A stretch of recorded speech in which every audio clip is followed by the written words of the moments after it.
Some of these you'll only find in Japan.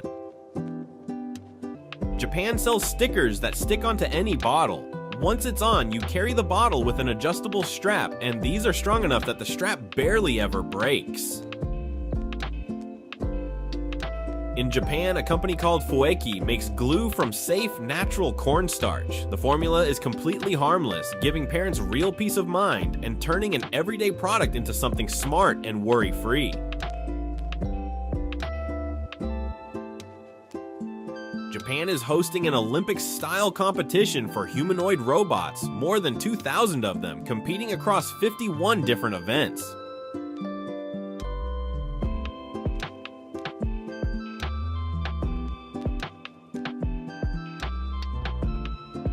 If a bird builds a nest inside a train station in Japan, they don't remove it. They put up signs to protect it and reroute passengers around it instead. Not a problem to them, just life, and they choose to respect it. The world's first ultrasonic knife built for home kitchens. Press one button and the blade vibrates almost 30,000 times a second. Because it's made from Japanese steel, the vibration spreads perfectly evenly, letting it glide through with almost zero resistance. Honestly feels like cutting ice cream. Japan has toothpaste in paper form, small dissolvable sheets coated with toothpaste. Place one on your brush, add a little water, and brush as normal. Way less mess than a tube, and perfect for brushing on the go. This portable dishwasher from Japan uses ultrasonic waves to clean dishes with just water. No soap needed. Small, efficient, and perfect for a quick clean of just a few items. Most stores in Japan sell ready-made boiled egg packets, boiled to perfection, sealed airtight. Open it, eat it. An ideal snack for gym goers or anyone too busy for breakfast, but who still wants something healthy and protein-packed. Japan sells an anti-slip liquid. Apply it to your socks, let it dry in seconds, and that's it. No more slipping. People even use it on hangers and floors, adding grip anywhere it's needed. Some clothing stores in Japan swapped mannequins for robotic ones. These life-sized humanoid robots wear the outfits and shift their weight, showing exactly how the clothes actually move on a real body. Instead of pouring used cooking oil down the drain, Japan has a clever fix. Sprinkle in a special powder, give it a stir, and the oil turns into a jelly. Scoop it out, toss it in the trash. No clogged pipes, no mess. Japan has storm prevention centers, full immersive experiences where you safely go through simulations of earthquakes, typhoons, and tsunamis. Visitors learn exactly how to react, where to take cover, and what to do, all through hands-on realistic training. Inside a Japanese library, there's a tower that shouldn't exist. It's called Idiom, built from over 8,000 real books, stacked into a cylindrical column. But look inside. Mirrors create an illusion of an endless tunnel of books, disappearing into the depths. Not magic, art.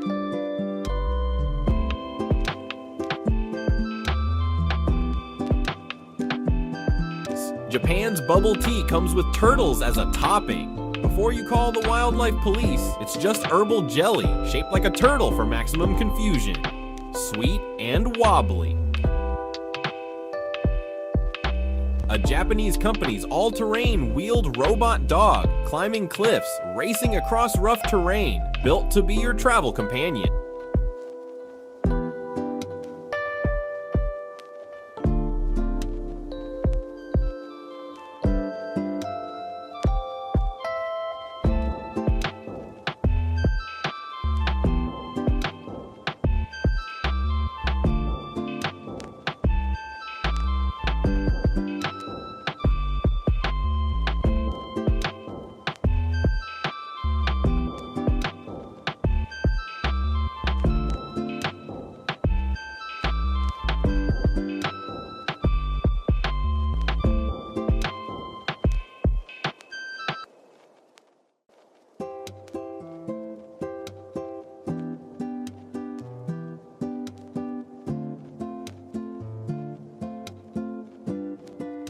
This bridge connecting Matsue and Sakai Minata was famous for its dramatic drop, a remarkable feat of modern engineering and one of Japan's most popular photo spots. A foldable bathtub that hangs right inside your shower, no tub in your bathroom. Hang it up, fill it with water, take a full soak, drain it, Roll it up, your shower is free again. This device sits outside elevators in Japan. Press your finger in, and it instantly wraps your fingertip in a paper-thin cover so you can press buttons and touch screens without touching a single germ. Single use, recyclable, compostable.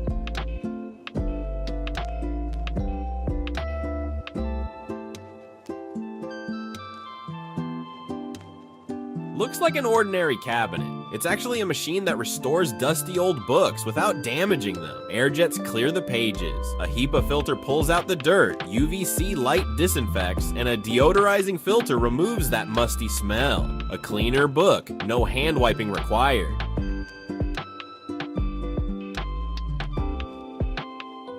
In Japan, people place water bottles along fences and gardens. It's called nekoyoka. The light refracting inside the water is believed to scare cats away, keeping them from using the area as a toilet. An impressive PlayStation ad, completely taking over a station in the Tokyo subway.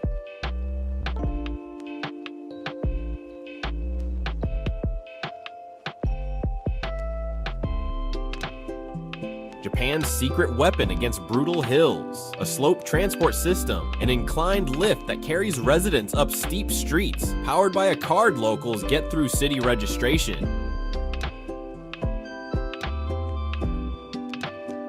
Number 1. Condoms and tampons. Japan doesn't ban many things outright. It prefers something quieter, something less visible.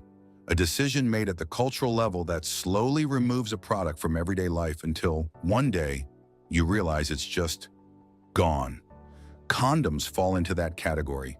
In a country facing one of the most severe declining birth rates in the world, every policy, every social signal, every quiet nudge matters.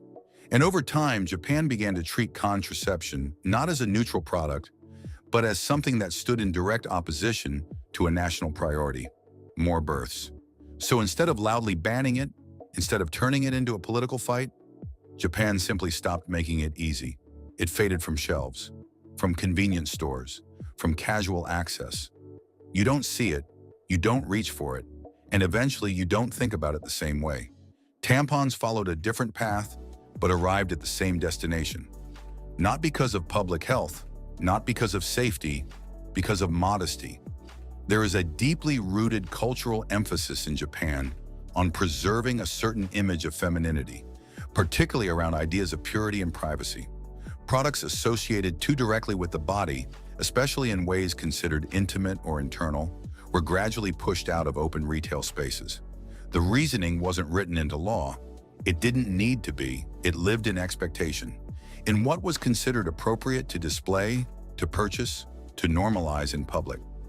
So over time, those products disappeared from everyday shopping, not illegal, not officially banned, just no longer something you could walk into a store and buy. Number 2, a tip. This isn't a price restriction or a legal ban. It's something more powerful than law.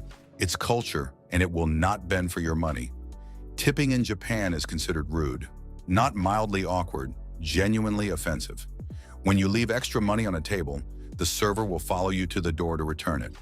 When you try to slip a few extra bills to a taxi driver, they'll refuse and look confused about why you're doing this. There is no mechanism in the culture for accepting additional payment beyond the agreed price. The philosophy behind it is that doing your job well is the standard, not a performance that deserves a bonus. Excellent service is the baseline, not an exception worth rewarding financially. Some visitors have reported sliding cash into a thank you card or gift envelope, which is the one socially acceptable form of gratitude. But leave it on the table, and someone will be running after you in the rain to hand it back. You literally cannot give your money away in Japan. That's how seriously they take it. Number 3, raw milk. Go to a farmer's market in Europe or North America, and you can buy raw, unpasteurized milk straight from the farm. In Japan, that transaction is illegal. All milk sold commercially must be pasteurized and homogenized before it reaches a consumer. No exceptions, no farm direct loopholes, no raw milk cheese made from unpasteurized stock. Japan's food safety standards are some of the strictest in the world, and unpasteurized dairy is classified as too high a risk to the public to sell openly. The irony is that Japan has one of the most sophisticated food cultures on the planet, with an obsessive attention to ingredient quality. But raw dairy sits entirely outside the legal boundary. You can get spectacularly good milk. You cannot get unprocessed milk. The distinction matters, and Japan made it permanent. Number 4, a gun. Japan has roughly 1 gun death per 10 million people per year. The United States has roughly 40 per 100,000. The difference is not attitude, it's access. And access in Japan is essentially zero. To legally own a firearm in Japan, you must attend an all-day class, pass a written exam, achieve a 90% accuracy score on a shooting range test, pass a mental health evaluation conducted by a certified psychiatrist, submit to a background check that investigates your family members as well as yourself, allow police to inspect your home storage setup, and reapply every 3 years. Hunting rifles and some shotguns are obtainable through this process.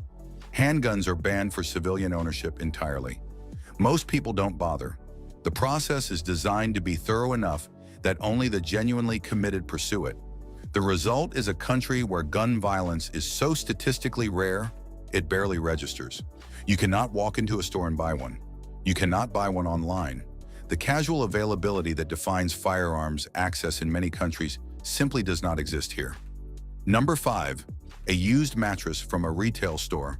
Japan's sanitation classifications for secondhand goods are divided by material category, and textile items that have had sustained body contact, specifically mattresses and certain categories of upholstered furniture, face resale restrictions under prefectural level used goods laws that in practice make commercial resale nearly impossible.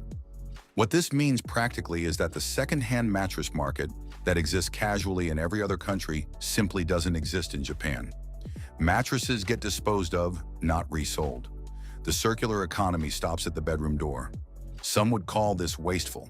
Japan would call it a non-negotiable hygiene standard, and the conversation would end there, because no argument you make is getting a used mattress onto a retail shelf in this country. Number 6, a lottery ticket after 8 p.m. Japan's domestic lottery system, the Takarakuji, operates under sales regulations that include time-of-day restrictions in most prefectures. Ticket sales at authorized retail points close in the early evening, with most outlets permitted to sell only during daytime operating windows. The reasoning is rooted in consumer protection philosophy. The restriction was introduced partly to prevent impulsive late-night purchases, and partly because the regulatory framework for lottery retail was written when evening transactions were considered a behavioral risk category. The law was never updated because nobody with sufficient motivation lobbied to change it. The result is that in most of Japan, the spontaneous midnight lottery ticket purchase that happens casually elsewhere simply isn't an available option. The window closed hours ago, and it isn't reopening until morning. Number 7, a last-minute reservation at a serious restaurant. You cannot buy your way in. Not with money, not with charm, not with a celebrity name. Japan's finest restaurants operate on reservation systems that open months in advance and close within minutes. Some require introductions from existing customers. Some have waiting lists measured in years. And several of Tokyo's most celebrated restaurants simply do not accept reservations from foreign visitors at all, not out of hostility, but because communication barriers and no-show rates made it an operational decision. Money means nothing at the door of a Michelin-starred omakase counter that seats 8 people and has been fully booked since January. You cannot purchase spontaneity at the top end of Japanese dining. The system rewards patience, planning, and relationships. If you didn't book it months ago, it doesn't exist for you tonight. If you're enjoying this so far, go ahead and tap like. It tells YouTube you want more content like this. And if you love discovering things most people never think to look for, hit subscribe so you don't miss the rest of this list. The next ones get significantly stranger. Number 8, certain cold and sinus medications. Pseudoephedrine-based cold medicines, products like Sudafed in their standard formulation, are controlled substances in Japan. The same active ingredient that clears your sinuses in 20 minutes in a U.S. pharmacy is regulated here under stimulant control laws for the same reason Adderall is. It's chemically adjacent to amphetamine, and Japan applies the restriction accordingly. Tourists have been stopped at customs for carrying common over-the-counter decongestants. People have had medication confiscated. Awareness of this is dangerously low among visitors. You can find alternatives in Japanese pharmacies, but they work differently and are often milder. The specific product you rely on at home may be flatly unavailable and technically illegal to import without prior authorization. Japan's drug laws don't have a tourist exception. Number 9. A sword without the paperwork. Japan is the country that invented the katana. It is also the country that makes owning one extraordinarily difficult. Under the Sword and Firearms Control Law, blades over a certain length require registration with the local Board of Education and cannot be bought or sold without the registered certification transferring with the blade. You cannot walk into a shop and buy an authentic, sharpened katana and walk out with it on the same day without documentation. Antique swords are regulated even more tightly and require cultural property evaluations. The export of historically significant blades is restricted entirely. Japan produces the finest bladed craftsmanship in human history and then makes buying that craftsmanship a multi-step bureaucratic process. The reverence for the object is embedded in every layer of its regulation. Number 10. Ivory products. Japan was one of the world's last major legal ivory markets. In 2020, following sustained international pressure and domestic regulatory changes, the commercial trade in ivory became so heavily restricted that for practical purposes, it is no longer available. Registered antique pieces exist in the secondary market under strict documentation, but new ivory products are gone. What makes this notable is that traditional Japanese craftsmanship used ivory extensively for centuries, in Hanko personal seals, in musical instruments, in decorative art. The cultural history with the material runs deep, but the international conservation obligation and the recognition of what's sustaining the trade-cost elephant populations ultimately closed the market. Something that was legally available for centuries is now effectively off the shelves permanently. Number 11. Graffiti supplies with intent. You can buy spray paint in Japan. The moment you use it on a surface without permission, the legal consequences are severe, and the cultural response is comprehensive. Japan treats graffiti not as a nuisance, but as a genuine criminal offense with jail time attached. Some shops near known graffiti hotspots have voluntarily stopped selling certain spray nozzles and large format cans. The streets of Tokyo are almost surreally clean and blank. That cleanliness is enforced not just by law, but by a cultural consensus that public space belongs to everyone and belongs unmarked. In cities where street art is celebrated, this feels extreme. In Japan, it's simply the agreement. You can buy the can, but you cannot buy the permission. And without the permission, the act comes with consequences that most people decide aren't worth testing. Number 12. A house designed to look bad. This one sounds absurd until you spend time in Japanese neighborhoods. Community aesthetic pressure in residential areas operates at a level that functions like an unwritten law. In many established neighborhoods, homeowners associations and community councils maintain standards for exterior appearance, garden upkeep, and structural presentation that are detailed, consistent, and socially enforced.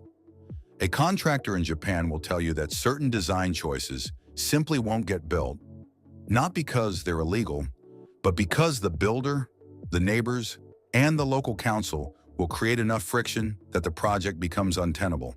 You can technically try to buy ugly. Japan will make it very difficult for you to succeed. Number 13, rhinoceros horn.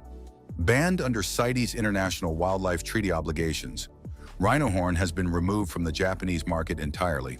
It was historically used in certain traditional medicine applications and as decorative material. Both are now closed off by law and enforcement. Attempting to import or sell it carries criminal penalties.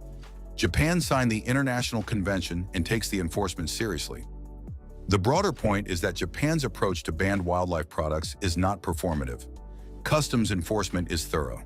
The market didn't go underground significantly because the cultural appetite for the risk simply isn't there.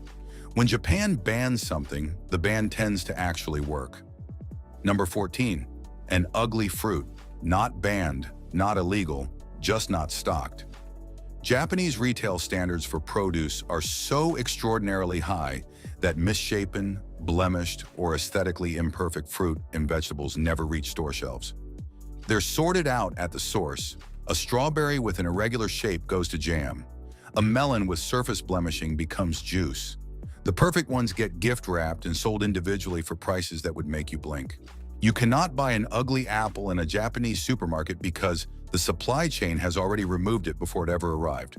The standard is total and invisible to the consumer because by the time you see the shelf, everything on it has already passed a level of quality control most countries don't apply to any product in any category. Imperfect produce simply isn't for sale. It doesn't exist in the retail reality Japan constructed. Number 15. Certain violent video games unedited. Japan has a complicated and fascinating history with content restriction in gaming. Several titles released globally in their full version were released in Japan with content edited, scenes removed, or mechanics altered to comply with domestic ratings board decisions or cultural expectations. Some games depicting certain categories of graphic violence or specific narrative content have been modified so substantially for the Japanese market that they are functionally different products. The original, unedited international version is not available for purchase domestically. Imports exist through gray markets, but the standard retail version you'd buy in Europe or North America is simply not what's on Japanese shelves. The game you know and the game Japan sells may share a title and share almost nothing else. Number 16. A pet monkey. Exotic pet ownership in Japan is more restricted than many visitors expect. Primates, including monkeys, are regulated under the Invasive Alien Species Act and other wildlife legislation in ways that make ownership either banned outright or surrounded by licensing requirements so extensive that legal private ownership is effectively unavailable. This surprises people because certain monkey species, particularly Japanese macaques, are native and visible wildlife. The presence of monkeys in the natural environment coexists with their unavailability as pets. Japan draws a clear distinction between wildlife that belongs in its habitat and animals reduced to property. That line is drawn with significant legal weight. Number 17. Unpermitted street food. In cities like Bangkok, Mexico City, or Marrakesh, you can set up a food stall with minimal formality and start selling. In Japan, operating a food business without the correct licensing, facility certification, and local government registration is illegal and genuinely enforced. Japanese street food culture looks casual and spontaneous from the outside. It isn't. Every takoyaki stand, every yakitori cart at a festival, every vendor selling roasted sweet potatoes from a truck has documentation. The food safety infrastructure extends to every commercial transaction involving food, regardless of scale. You cannot spontaneously buy food from an unlicensed vendor because unlicensed vendors don't get to operate long enough for you to find them. The system closes that gap before it opens. Number 18. Certain prescription drugs from abroad, simply carried in. This deserves its own entry beyond the cold medicine point because the scope is wider than most people realize. Japan maintains a list of medications that require pre-authorization to import even for personal use. The process involves submitting a yakinshume, an import certificate, to Japanese customs in advance. Medications that are completely standard in their country of origin, prescribed by licensed doctors, used daily by millions of people around the world, require formal paperwork before they can enter Japan in a suitcase. People have had medication confiscated at the border. People have faced legal exposure for carrying their own prescriptions. The gap between what is medically normal in most of the world and what Japan permits at its border is real, significant, and catches people completely off guard every year. Number 1. The Toto Wellness Toilet, a toilet that diagnoses you. Most toilets do one thing. Toto's does 30. Every time you use it, built-in sensors analyze your urine for blood sugar levels, protein content, and kidney function markers. A flow rate sensor tracks your stream speed, which is a clinically accurate indicator of prostate and bladder health. The seat reads your weight, body fat, and blood pressure the moment you sit down.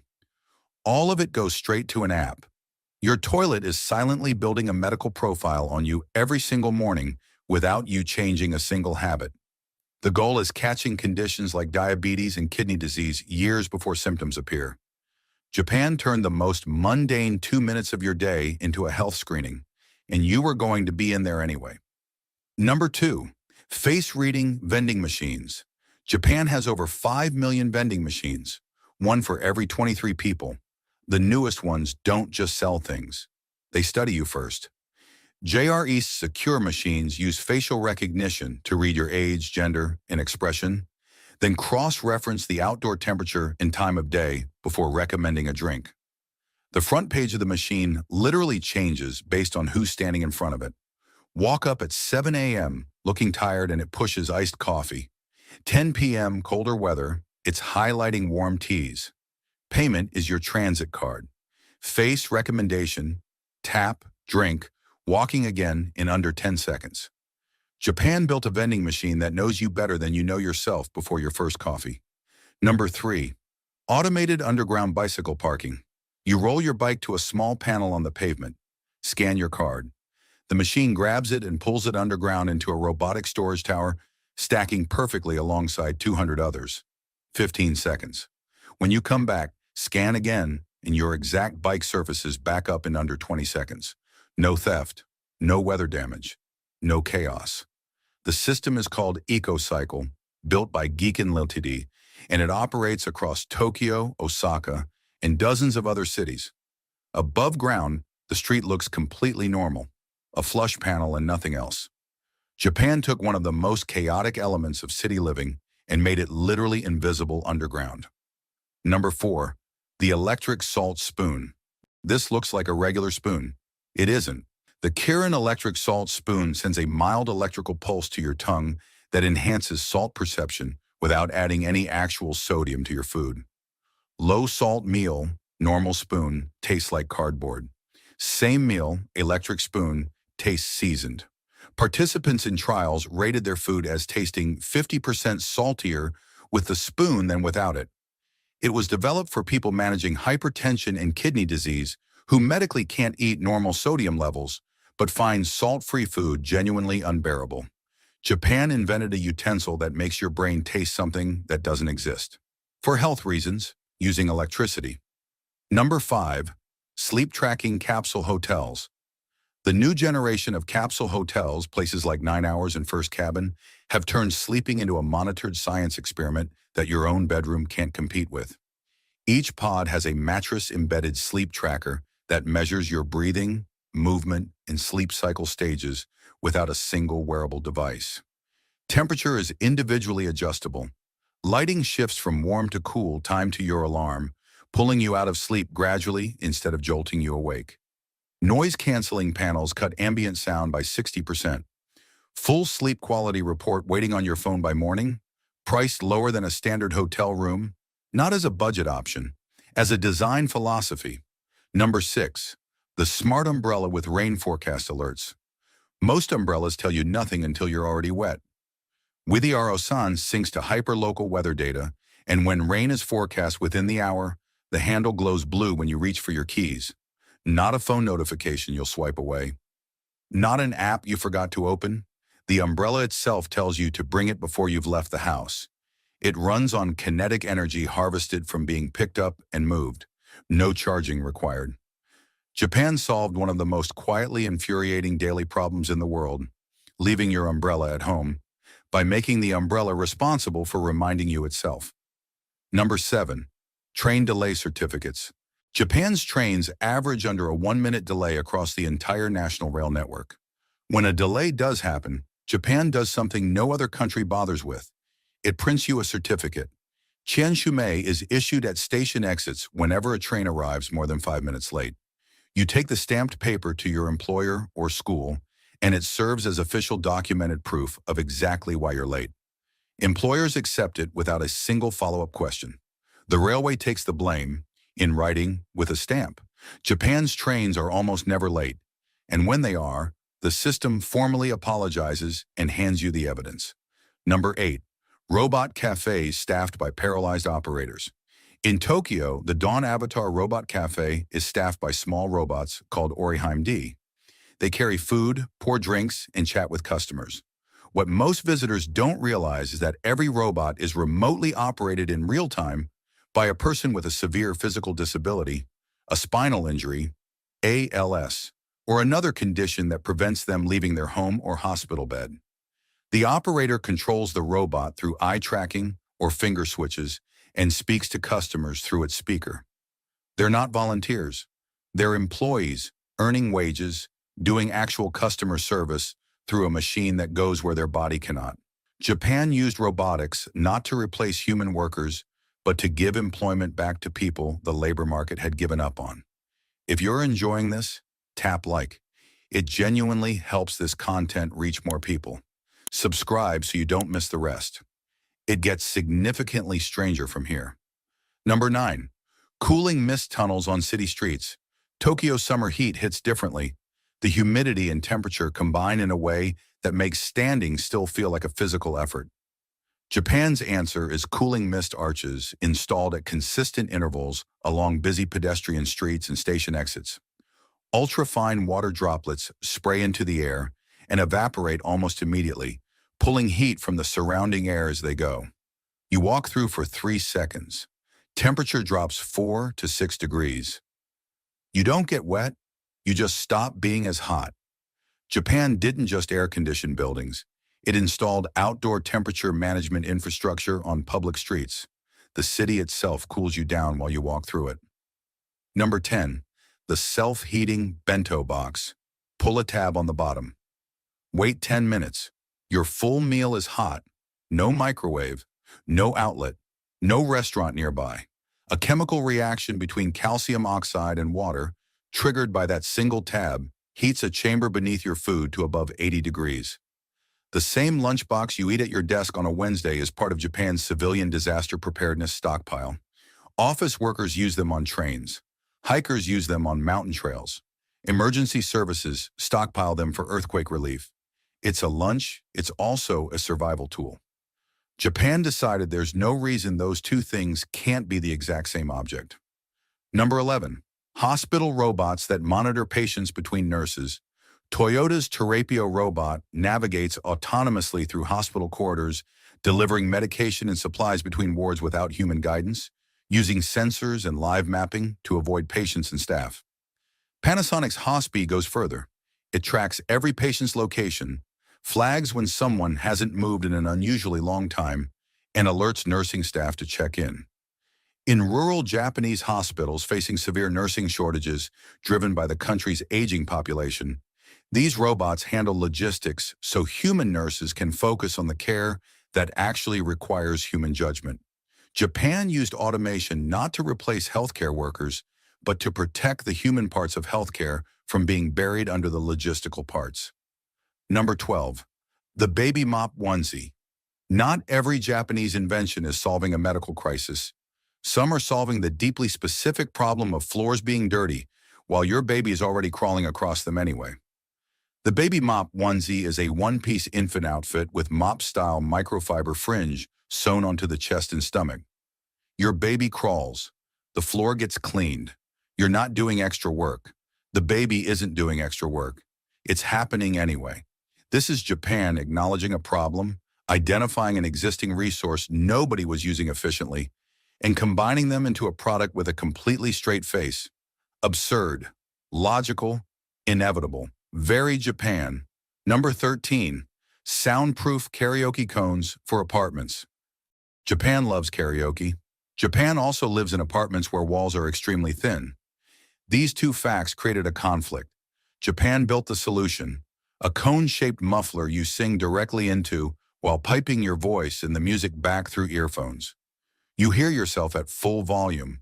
The neighbor hears nothing, not the impression of singing. Complete silence from their side. Output is reduced by over 70%. Professional musicians in Tokyo use them for 2 a.m. practice sessions. Students on the other side of the wall study in peace. Both things happen simultaneously in the same building. Japan decided that 2 incompatible needs could share a wall if the technology was right. Number 14. Soil sensors that text you when your plant is thirsty.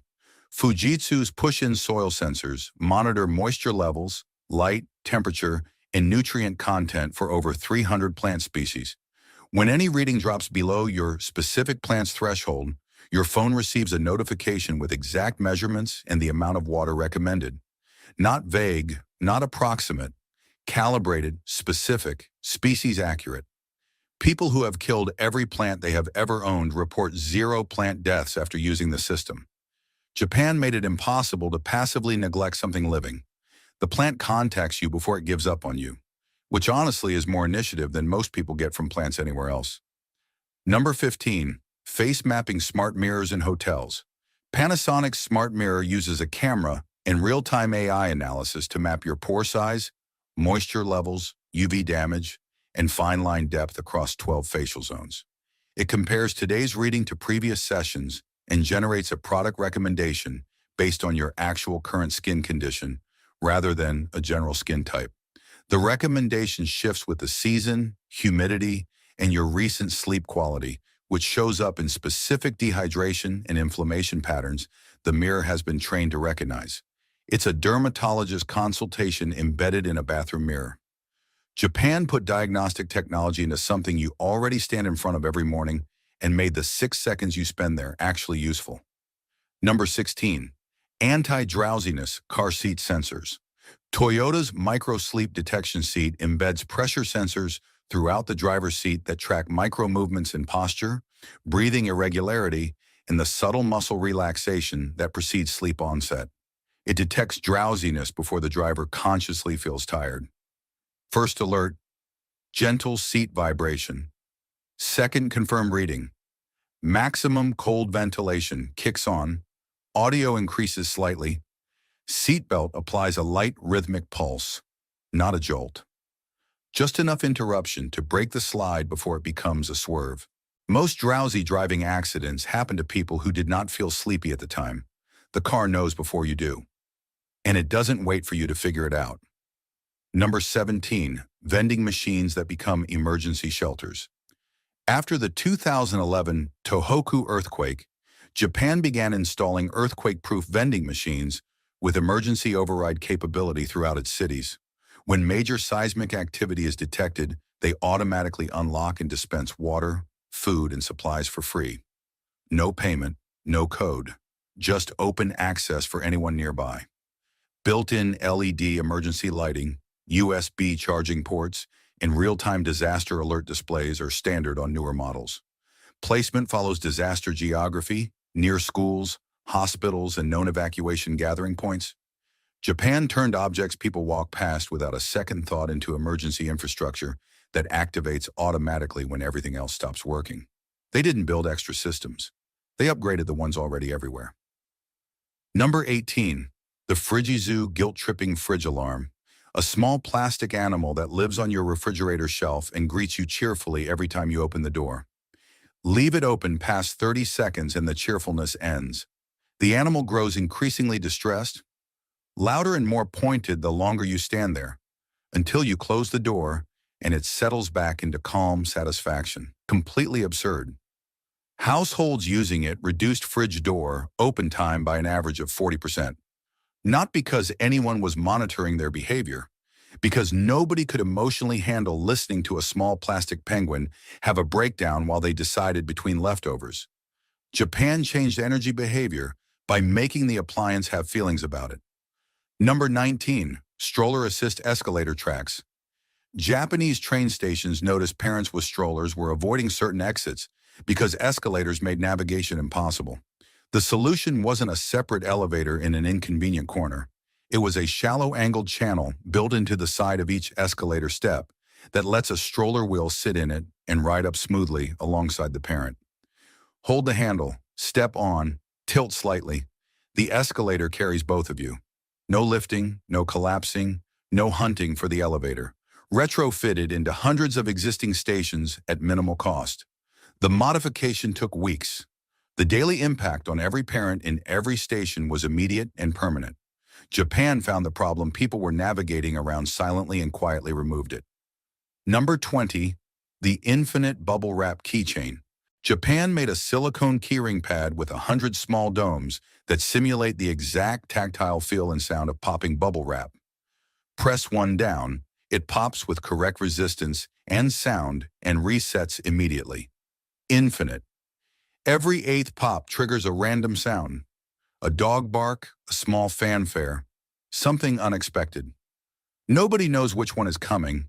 That unpredictability is intentional, developed as a stress relief and anxiety management tool. Occupational therapists use it with patients. Office workers keep it in desk drawers.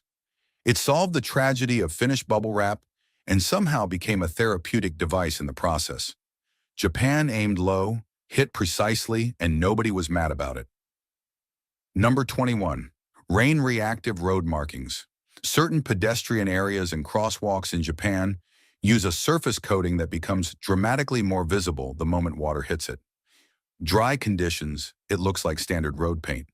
The instant rain starts, a chemical reaction makes the markings glow at nearly double their dry weather visibility.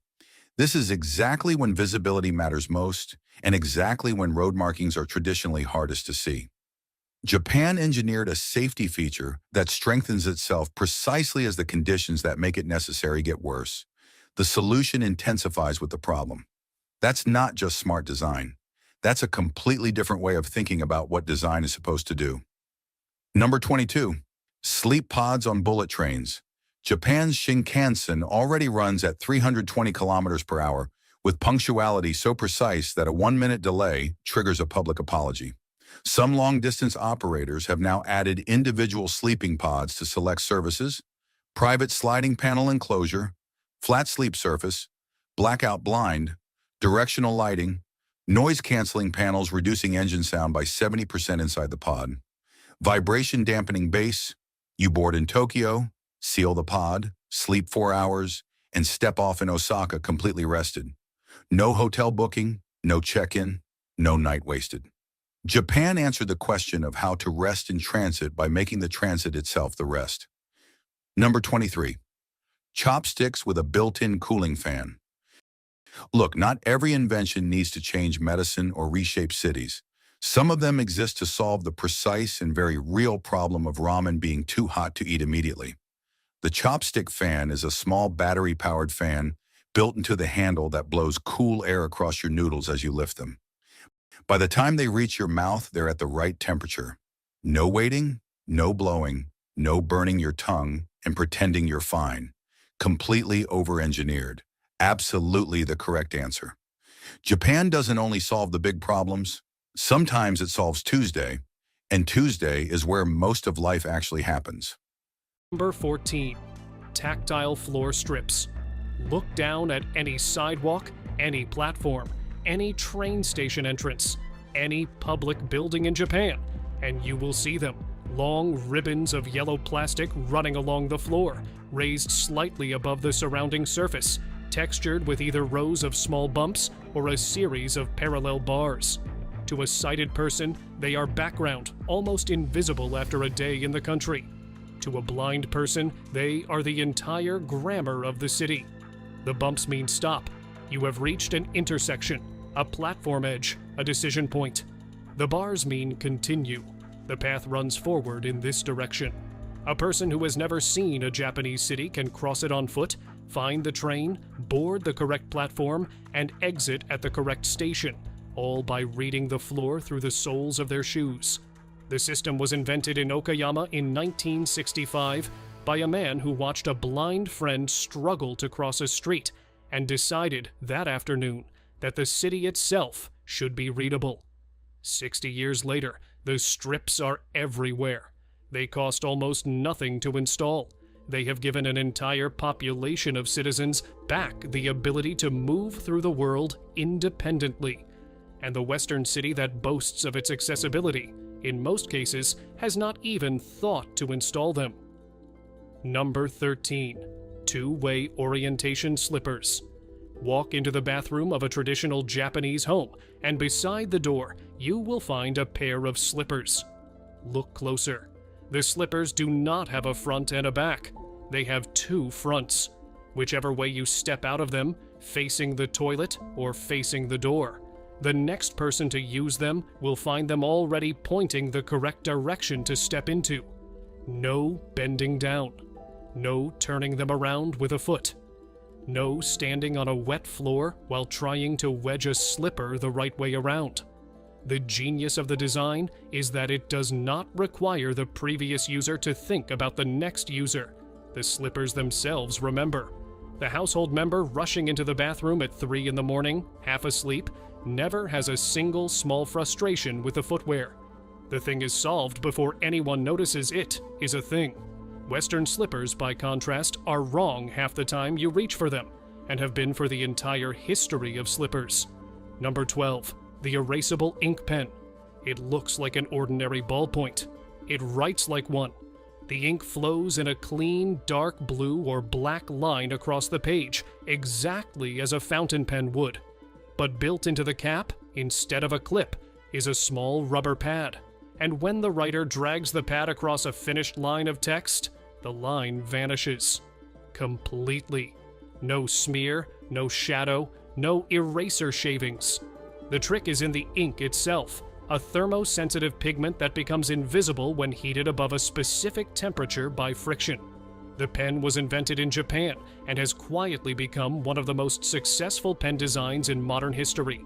Students use them on tests. Architects use them on drafts. Journalists use them on notebooks. The pen has effectively merged the precision of ink with the forgivingness of pencil, a combination the Western stationery industry never thought to make until the Japanese had already done it. The pen costs about $3. It changes the entire experience of writing.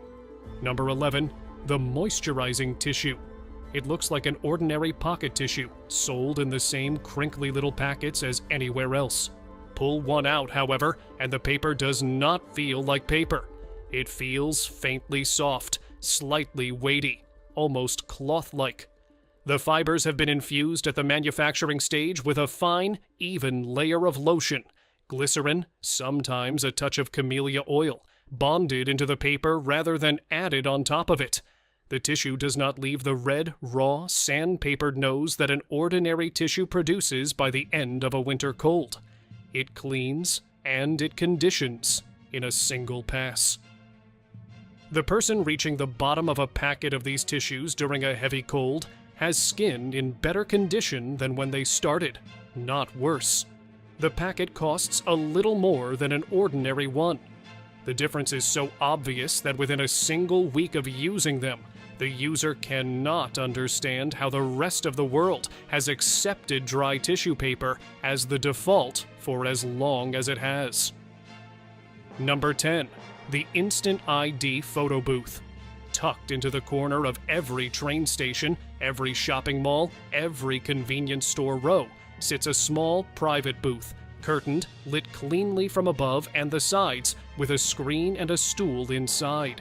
The user steps in, sits down, and within 90 seconds walks out holding a sheet of professional-grade identification photographs, properly framed, properly lit, the background perfectly correct for whatever document they are required for: passport, driving license, employment file, residence card. The booth knows the regulations of every country and every document type and adjusts the framing automatically. The photographer who would have taken these pictures in a Western city is replaced entirely. The appointment that would have been required is gone. The price is a fraction of what the photographer would have charged. The booth handles every face, every nationality, every requirement, instantly, at every hour. The bureaucratic disaster of needing a passport photo on a Tuesday afternoon, the disaster that in most countries takes half a day, does not exist here. Number 9. Laundroid, the laundry folding robot. Inside its tall white cabinet, behind a smooth, opaque door, sits the most quietly impressive household machine ever built. The user opens a drawer at its base, drops in a heap of clean, dry, unsorted laundry, closes the drawer, and walks away. Inside the cabinet, robotic arms move slowly and patiently through the pile, lifting each garment individually, identifying it by its weight and texture and outline, photographing it from multiple angles, folding it according to a learned pattern specific to that type of garment, and sorting it by owner. A shirt is folded the way a shirt should be folded. A pair of trousers is folded the way trousers should be folded. A baby's onesie is folded into a small, precise square. The cabinet, when finally opened in the morning, contains every garment, perfectly folded, sorted by family member, stacked. The one household chore that no Western technology has ever automated, the long, dull, repetitive folding of an entire week's laundry, is, in this cabinet, simply gone. The machine is famously slow. It does not matter. It runs while the household sleeps. Number 8. The Smart Shopping Basket. Walk into certain supermarkets in Tokyo, and the basket you pick up at the entrance is not a basket. It is a sensor array disguised as a basket. Every item placed inside it is identified, weighed, and added to a running total displayed on a small screen on the handle, in real time. The user shops normally, the basket counts silently, and at the exit, there is no checkout line at all. The basket simply communicates its total to the payment terminal. The user taps a card and walks out. The cashier is not absent because they have been fired. The cashier is absent because the basket has eliminated the entire need for a cashier.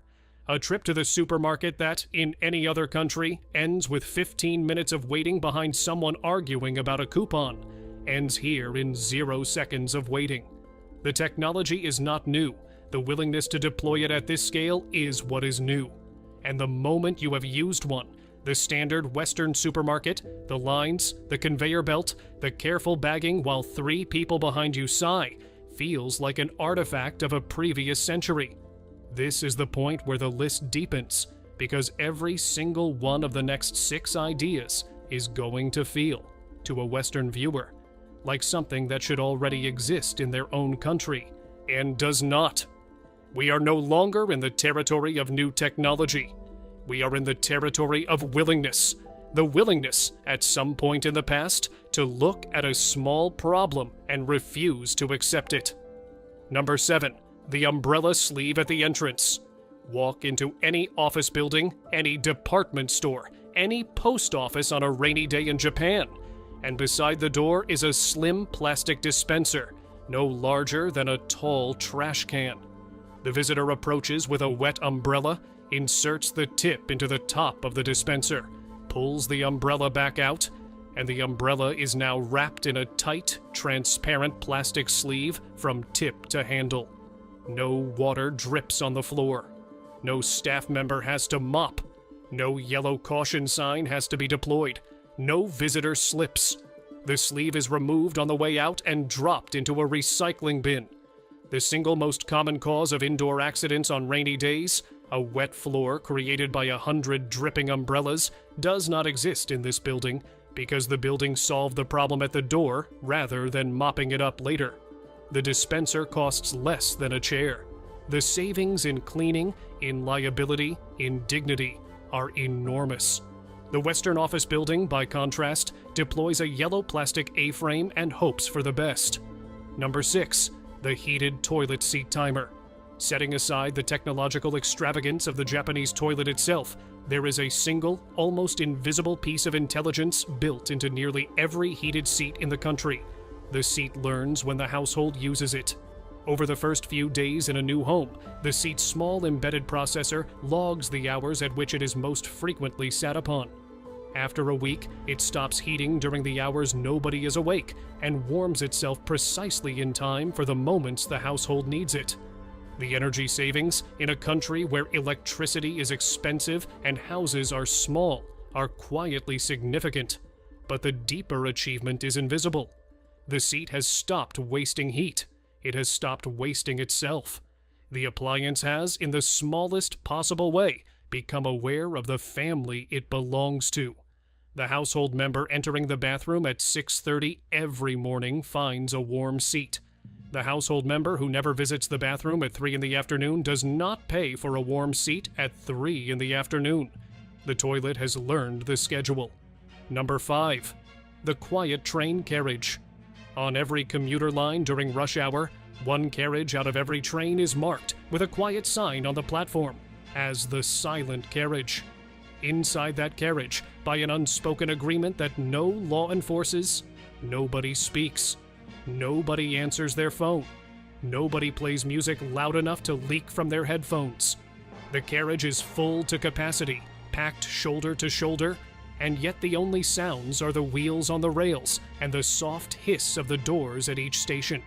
The exhausted office worker, the student studying for an exam, the elderly traveler with a headache, the parent with a sleeping child.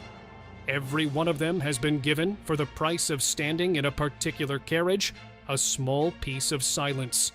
The carriage is not a luxury. It is the default behavior of an entire city of strangers, recognizing that on a long commute, quiet is a resource as scarce as a seat.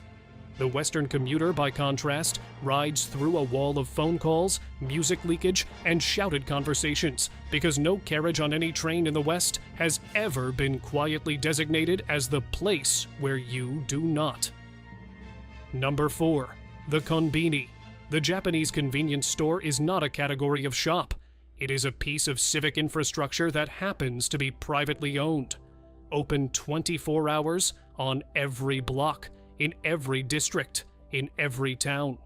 Inside is everything: fresh, properly cooked food that is genuinely good, not a sad, lukewarm taquito, but a freshly made rice ball, a hot piece of fried chicken, a still warm steamed bun, a properly built sandwich on real bread.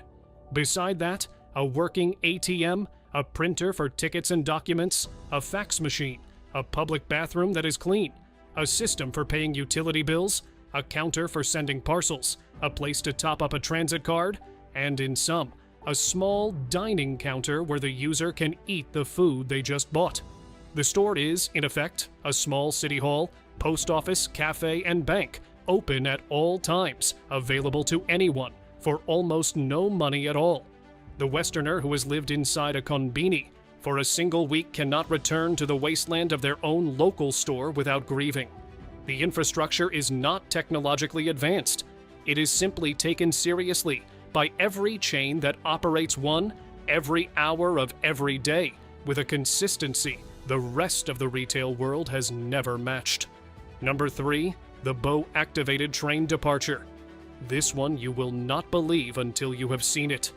At every major Japanese train platform, before any train departs, the conductor, standing at the front of the train in uniform, in plain view of every passenger, performs a small physical ritual.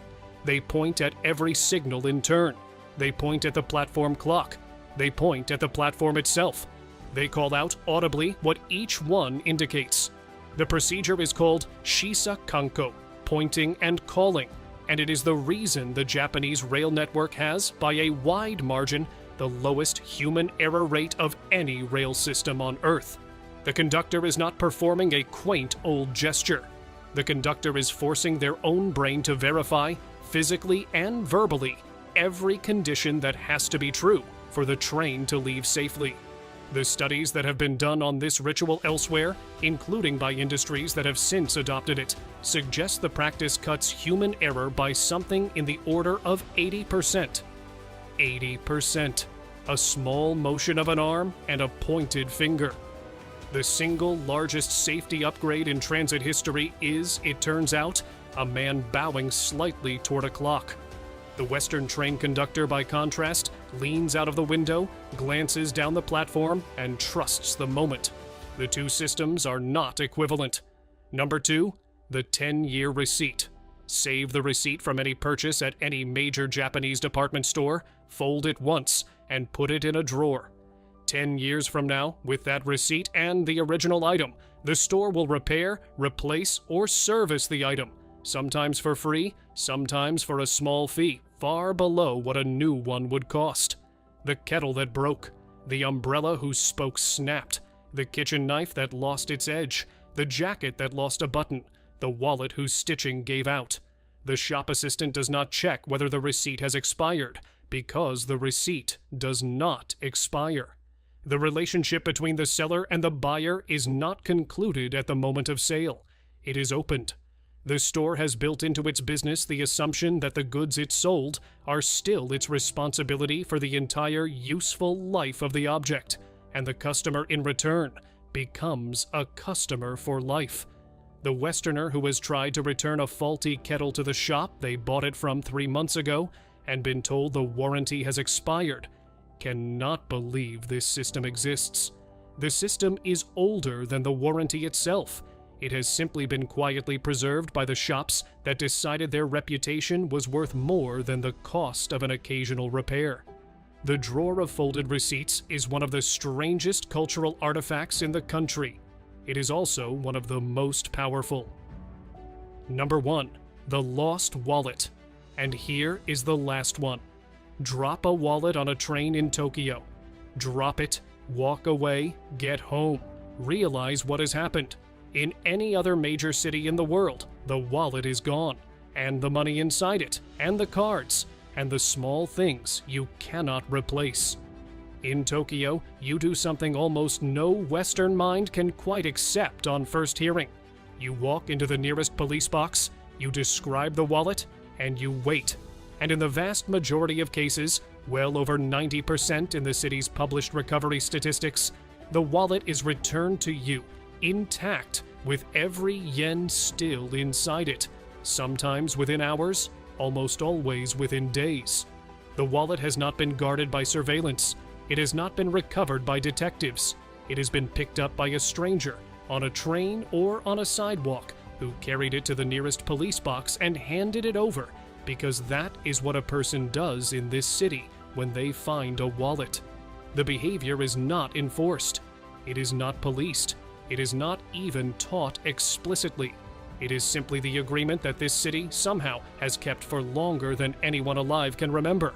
That a lost thing is held, briefly, by the network of strangers around it, and returned. The deeper achievement is not the wallet. The deeper achievement is what the wallet implies.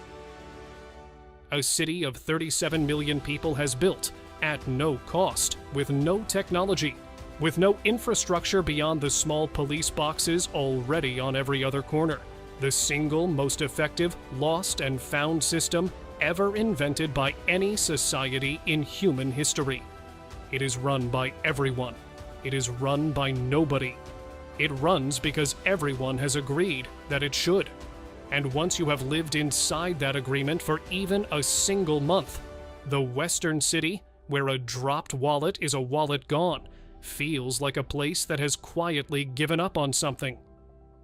Number 24. Anti-drowsiness car seat sensors. The seat that knows you're falling asleep. Drowsy driving kills. Not occasionally, routinely. The U.S. National Highway Traffic Safety Administration estimates tens of thousands of crashes annually are caused by fatigued drivers. The standard solution is a sign telling you to take a break, which is about as effective as a sign telling you not to be tired. Japan developed a different approach.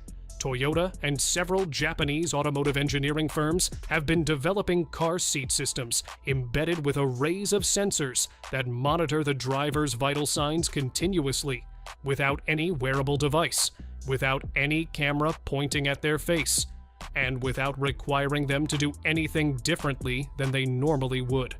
The sensors read micro vibrations in the seat that correspond to the driver's heartbeat and respiratory rate. Those signals are processed by onboard algorithms that compare them against established baseline patterns for alert versus fatigued states.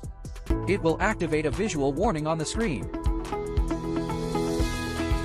Drive safe. Number 23. Face-reading vending machines. The machine that knows what you want. Japan has one vending machine for every 23 people, more per capita than any other country. They sell beer, ramen, umbrellas, and fresh produce. And since around 2010, the most advanced have been reading your face before you touch the screen.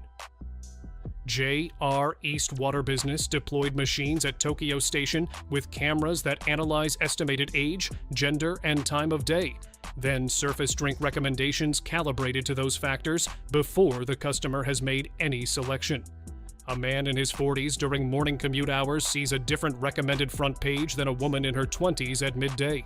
The system integrates temperature data, cold drinks in summer, hot drinks in cold weather, and continuously updates its model based on what customers actually choose after seeing the suggestion.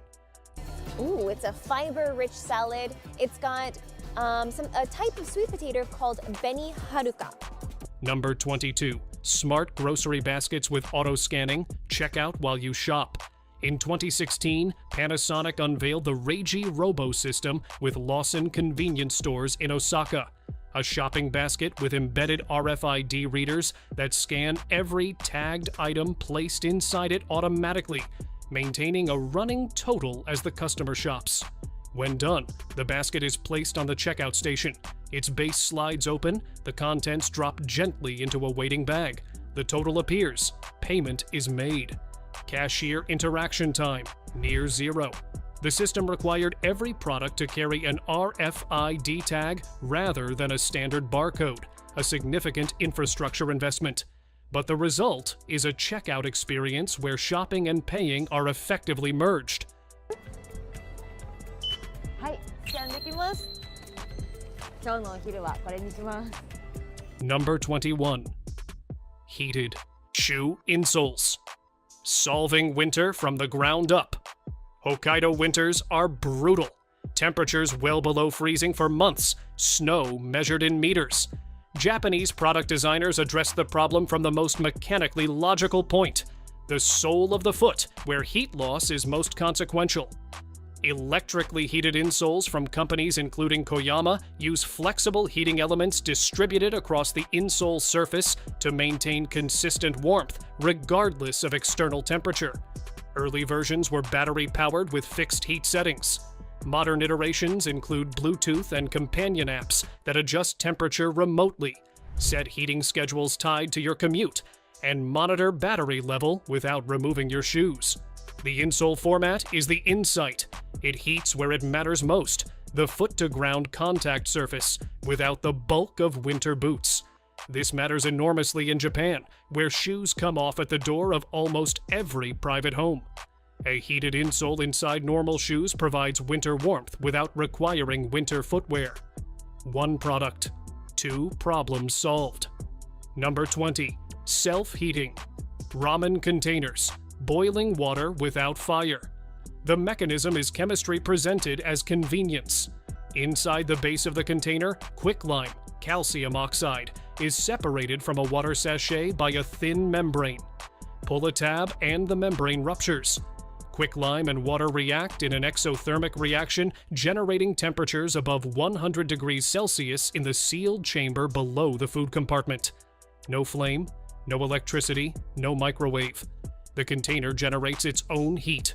This technology was first commercially deployed in Japan for self-heating sake, then expanded to ramen, oden, coffee, and bento formats. The self-heating Shinkansen Ekiben, a station bento heated by this mechanism, has been a fixture of Japanese train travel for decades, sold at convenience stores and outdoor retailers for hikers and winter commuters. You pull a tab, wait a few minutes, and your ramen is hot. The food didn't need a kitchen. The container brought one. Number 19. Spotless garbage truck. Maintenance. They decided rubbish trucks should be clean. In most countries, a garbage truck is understood to be inherently a dirty vehicle. It collects refuse. Cleanliness is not the expectation. The truck is functional infrastructure, not a presentation object. Japan disagreed. Municipal garbage trucks across Japanese cities are maintained in a state that in other countries would be considered appropriate for a company car. Drivers wash the exterior at the start and end of each shift. Panels are wiped. Branding is kept legible. The cab interior is clean and organized. Many drivers carry small personal touches, a neatly arranged cab, polished trim that reflect individual pride in the vehicle. This standard is not mandated by national regulation. It is maintained by a workforce culture that treats the assigned vehicle as an extension of how the work is performed. The cleanliness of the truck is a statement made voluntarily, maintained consistently, and visible to every person the truck passes through every street of every shift. Number 18. Public phone charging stations, free power as civic infrastructure.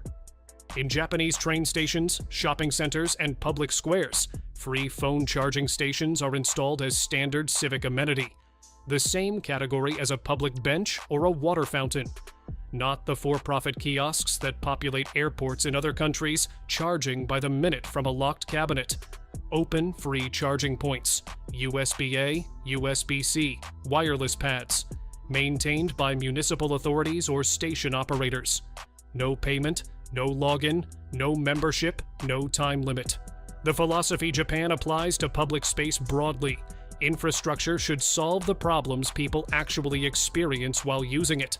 A person whose phone has died in a train station has a real, immediate problem. A charging point costs the provider negligible electricity. Number 17, manhole cover art. Turning utility into public gallery. Japan has approximately 1.5 million manhole covers, owned by municipalities, required by regulation. Since the Ichi 1980s, municipalities have been commissioning custom designs specific to their city.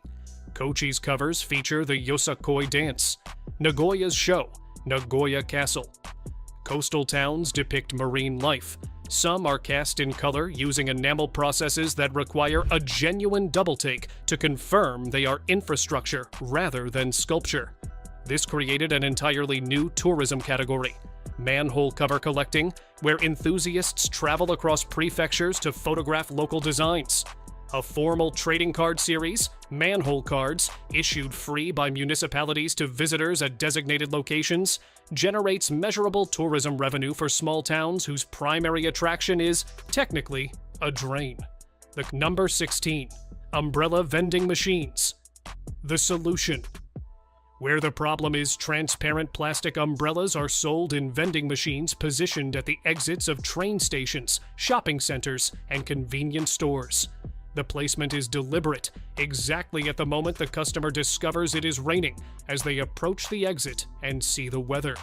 The price is modest. The transaction is 15 seconds. The umbrella is in your hand before you step outside. This sounds almost too simple to mention, until you count how many times in how many countries a person has reached a building exit in unexpected rain, with no recourse except to wait, get wet, or pay a street vendor. The umbrella machine is pure problem placement engineering, the product positioned at the exact geographic and temporal coordinates of the problem. Not near it. At it.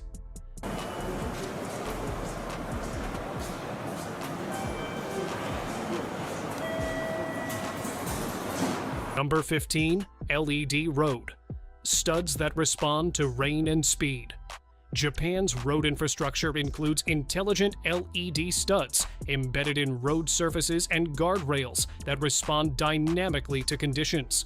When sensors detect rainfall, studs increase illumination intensity along wet sections. When vehicle speed exceeds safe thresholds for current conditions, warning patterns change. In tunnel approaches and blind curves, LED sequences guide drivers through road geometry that static markings cannot adequately communicate. The studs are solar-powered during daylight, running from stored charge at night. No external power connection, no trenching. Pressure-resistant to vehicle weight, waterproof, maintenance intervals measured in years. Number 14. The transparent bathroom that frosts when you lock it in. Yoyogi Fukamachi Mini Park in Tokyo, architect Shigeru Ban designed public bathrooms with entirely transparent glass walls. You see in, you see everything, whether someone is inside, whether it's clean, whether it's safe, before you enter. Lock the door from inside. The glass frosts. Full opacity. Total privacy. The design solves two chronic public bathroom problems simultaneously. First, the fear of what's inside before you enter, which transparent walls eliminate completely. Second, the poor maintenance state of most public bathrooms, which is partly a visibility problem. When a bathroom is on display between uses, its maintenance standards are enforced by that visibility. Clean is the default because dirty is immediately apparent to everyone passing. Number 13. The Robot Hotel. They staffed an entire hotel with machines. Henna Hotel. Strange Hotel.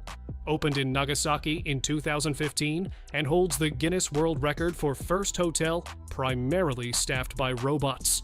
The check-in desk is managed by humanoid robots processing reservations, issuing key cards, and answering questions in multiple languages. A robotic arm retrieves luggage from the cloakroom.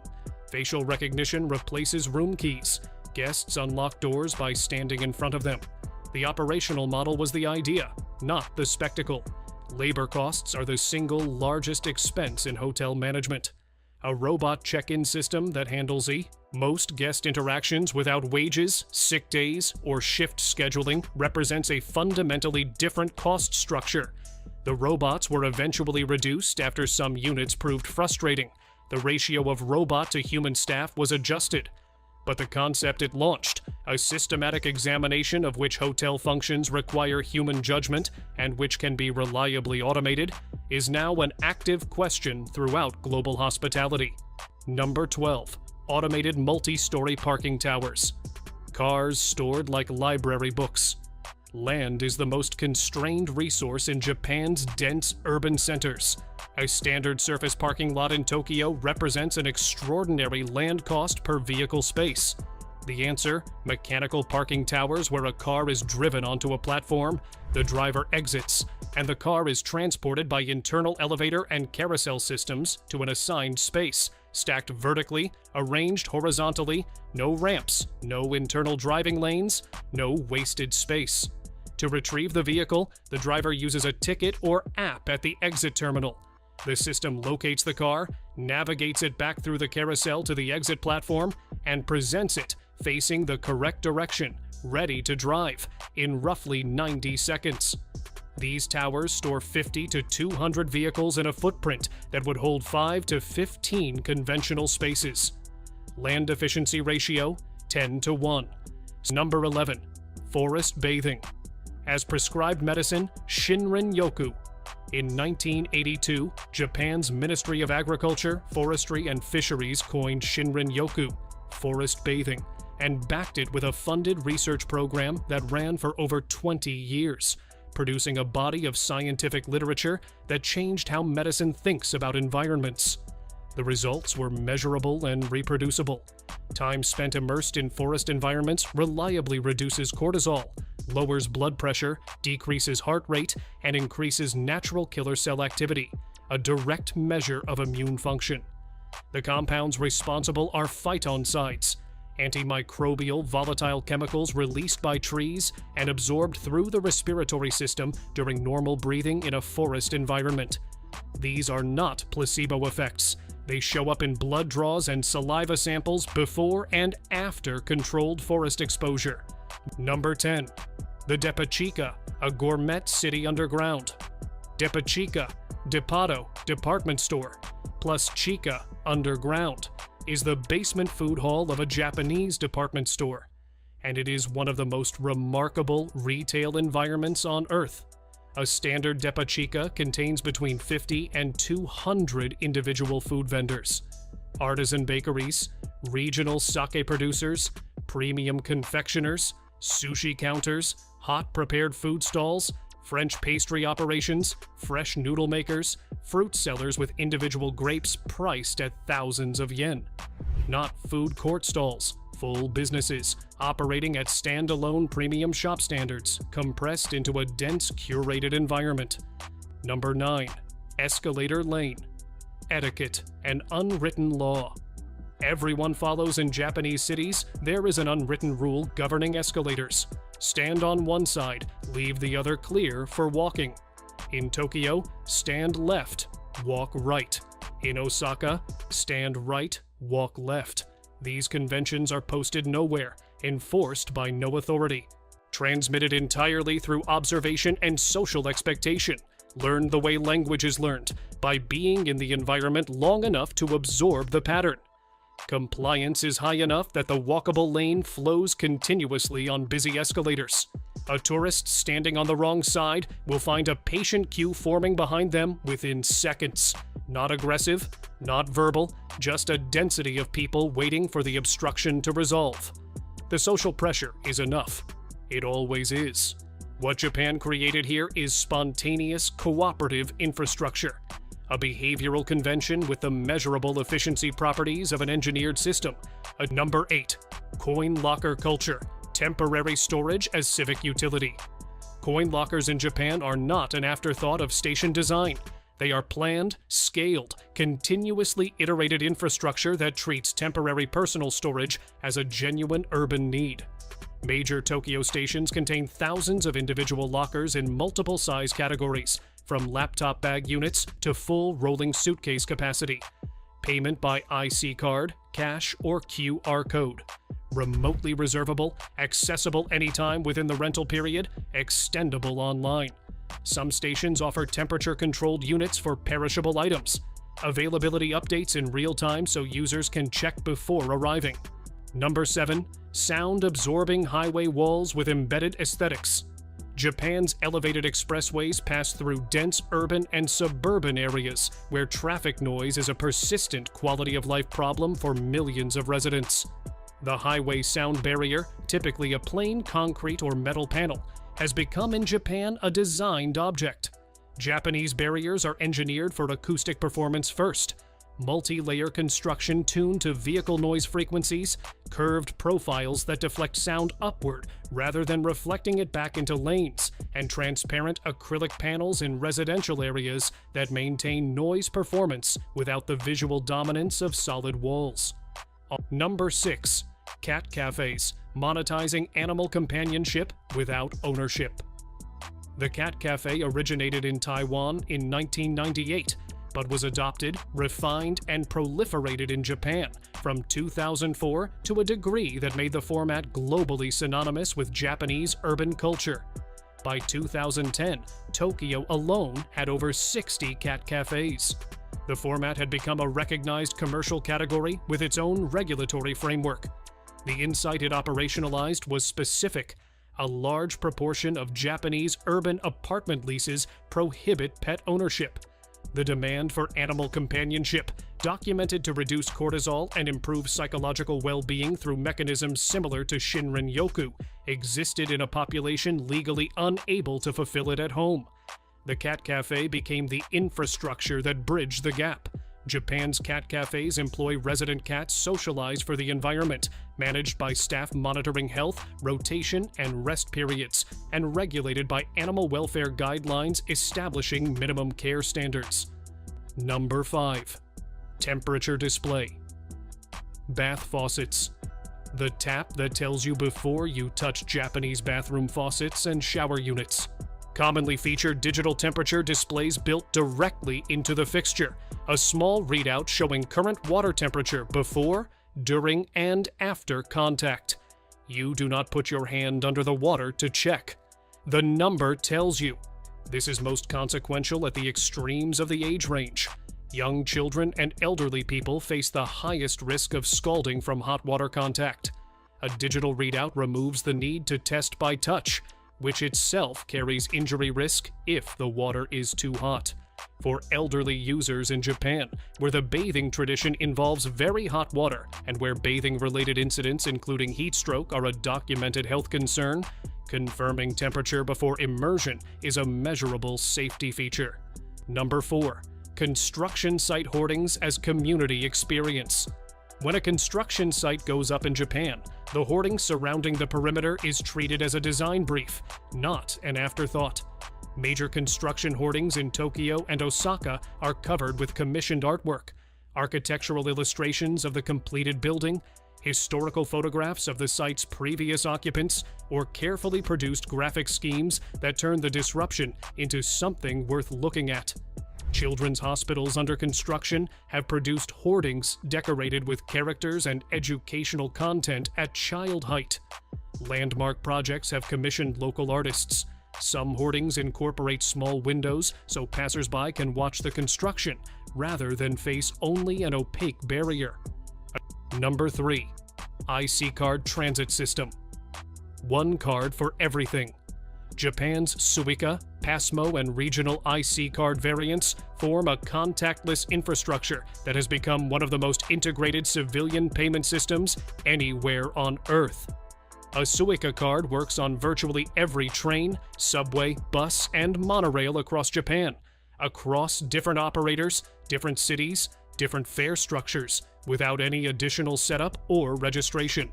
The same card pays at convenience stores, vending machines, taxis, coin lockers, and retail shops nationwide. Transit gates open in 0.2 seconds on tap. Faster than a ticket, faster than a barcode scan, faster than any alternative the system replaced. The balance carries indefinitely and never expires. The card is now embeddable in a smartphone's NFC chip, so the physical card isn't required at all. Contactless payment exists in many other countries. Number 2. Heated toilet seats.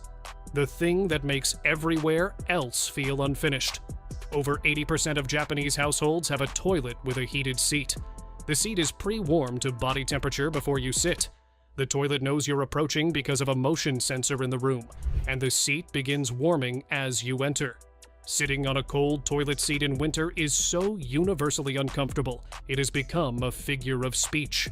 The solution: a thin heating element under the seat surface, controlled by a thermostat, triggered by motion, is not technologically complex. It is not expensive at scale. It has existed in Japan since 1980. The rest of the world still almost universally sits on cold toilet seats in winter. The reason is not engineering. It is simply that Japan solved this, and most other countries have not yet decided to. Number 1. Vending machine disaster mode. The machine that feeds you when everything fails. Japan's vending machine network has one function that no other country replicates at scale: disaster supply mode. In the event of a declared emergency, earthquake, major flood, disaster declaration, networked vending machines across Japan can be remotely switched to free dispensing mode by the operator or municipal authority. The machines release their contents without payment. Water, hot drinks, food items, dispensed free of charge at the moment they are most needed by machines that were selling at standard prices 30 seconds before the earthquake struck. This is not theoretical. Following the 2011 Tohoku earthquake, vending machines in affected areas dispensed free drinks at disaster sites. The system has been formally structured since. Multiple municipalities hold signed agreements with vending machine operators specifying trigger conditions, the communication protocol for activating free mode, and the compensation mechanism through which operators are reimbursed by local government for the stock they surrender. No improvisation is required at the moment of crisis. The infrastructure decision was made before the crisis. Everything else is automatic. The machines are already in every train station, every street corner, every public space. They are the most distributed point-of-sale network in the country. In a disaster, that distribution becomes the relief distribution network. The vending machine in Japan is not a convenience product. It is, when everything else fails, infrastructure. Number 9. Strawberry packaging that treats the fruit like jewelry. Walk into a Japanese department store food hall and you will see, in the fruit section, a single boxed strawberry priced at the equivalent of $10 or $15. The box is wooden. The lid is fitted. Inside, the strawberry rests in an individual foam cradle cut to its exact shape, wrapped in soft paper, tied with a ribbon. The whole presentation is closer to a piece of jewelry than a piece of produce. This is not, on its surface, a sensible idea. It is a strawberry, but the philosophy behind it is the entire philosophy of Japanese consumer culture compressed into a single fruit. Japanese packaging operates from a premise almost no other country shares. The product is not delivered at the store. The product is delivered at the moment of use, when the box is opened, when the fruit is lifted, when it reaches the mouth. And every step between the manufacturer and that moment is a protection problem worth solving. The Western strawberry is delivered in a plastic clamshell, stacked in a refrigerator section, bought by weight, and bruised by the time it reaches the kitchen. The packaging solved for the moment of sale and abandoned the rest. Japan never abandoned the rest. The result, when you taste it, turns out to have been the correct decision all along. Number 8. Postal AI that delivers to addresses that barely exist. In rural Japan, where houses are sometimes identified by their position relative to a bridge or a particular bend in a rice field, rather than by any official street number, the standard delivery system of the rest of the world would simply fail. The package would sit in a depot. A driver would call. 3 days would pass. Japan Post built a different system. The AI-assisted delivery network can route a package with barely half an address, a neighborhood name, a surname, a nearby landmark, by cross-referencing postal codes against resident databases, community maps, and the accumulated route knowledge of every driver who has ever delivered to that area. The drivers know their routes at something close to a personal level, the way an old village postman would have 100 years ago. And the system treats that personal knowledge as data and layers pattern recognition over the top of it. A package addressed to the Tanaka House near the old shrine, second from the bridge, arrives at the Tanaka House. The system did not fix the addressing problem. Japan did not force every rural village to renumber itself according to a Western grid. The system worked around the problem instead. Most countries optimize by forcing the inputs to be cleaner. Japan optimizes by making the system intelligent enough to work with messy inputs. Number 7. Mimikaki, the profession that is just professional ear cleaning. In Japan, there are businesses whose entire commercial purpose is the cleaning of ears. You arrive at a small parlor, book a session, recline on a low treatment bench, rest your head in the practitioner's lap, and for somewhere between 20 and 40 minutes, you are professionally cleaned with small bamboo scoops, soft cotton spirals, and fine brushes, while simultaneously receiving a scalp massage. This is not a medical procedure. It is a relaxation service with centuries of cultural history in Japan as an intimate domestic act of care. Parents cleaning their children's ears, partners cleaning each other's. A small ritual of closeness the rest of the world has always understood as a private gesture between people who love each other. The commercial Mimikaki parlor formalized that intimacy as a wellness category. The practitioner is trained in technique. The session has a structure. There are regular clients who return week after week because the experience produces a state of calm that resists description until it has been experienced. The rest of the world looked at the closeness the service required and decided it could not be commercialized. Japan looked at the same closeness and decided it could, if done with enough care. Number 6. Soundproof karaoke cones for the apartment at 2 a.m. Japan loves karaoke. Japan also has notoriously thin apartment walls. These two cultural facts have always been in direct, irreconcilable conflict, until someone decided they did not have to be.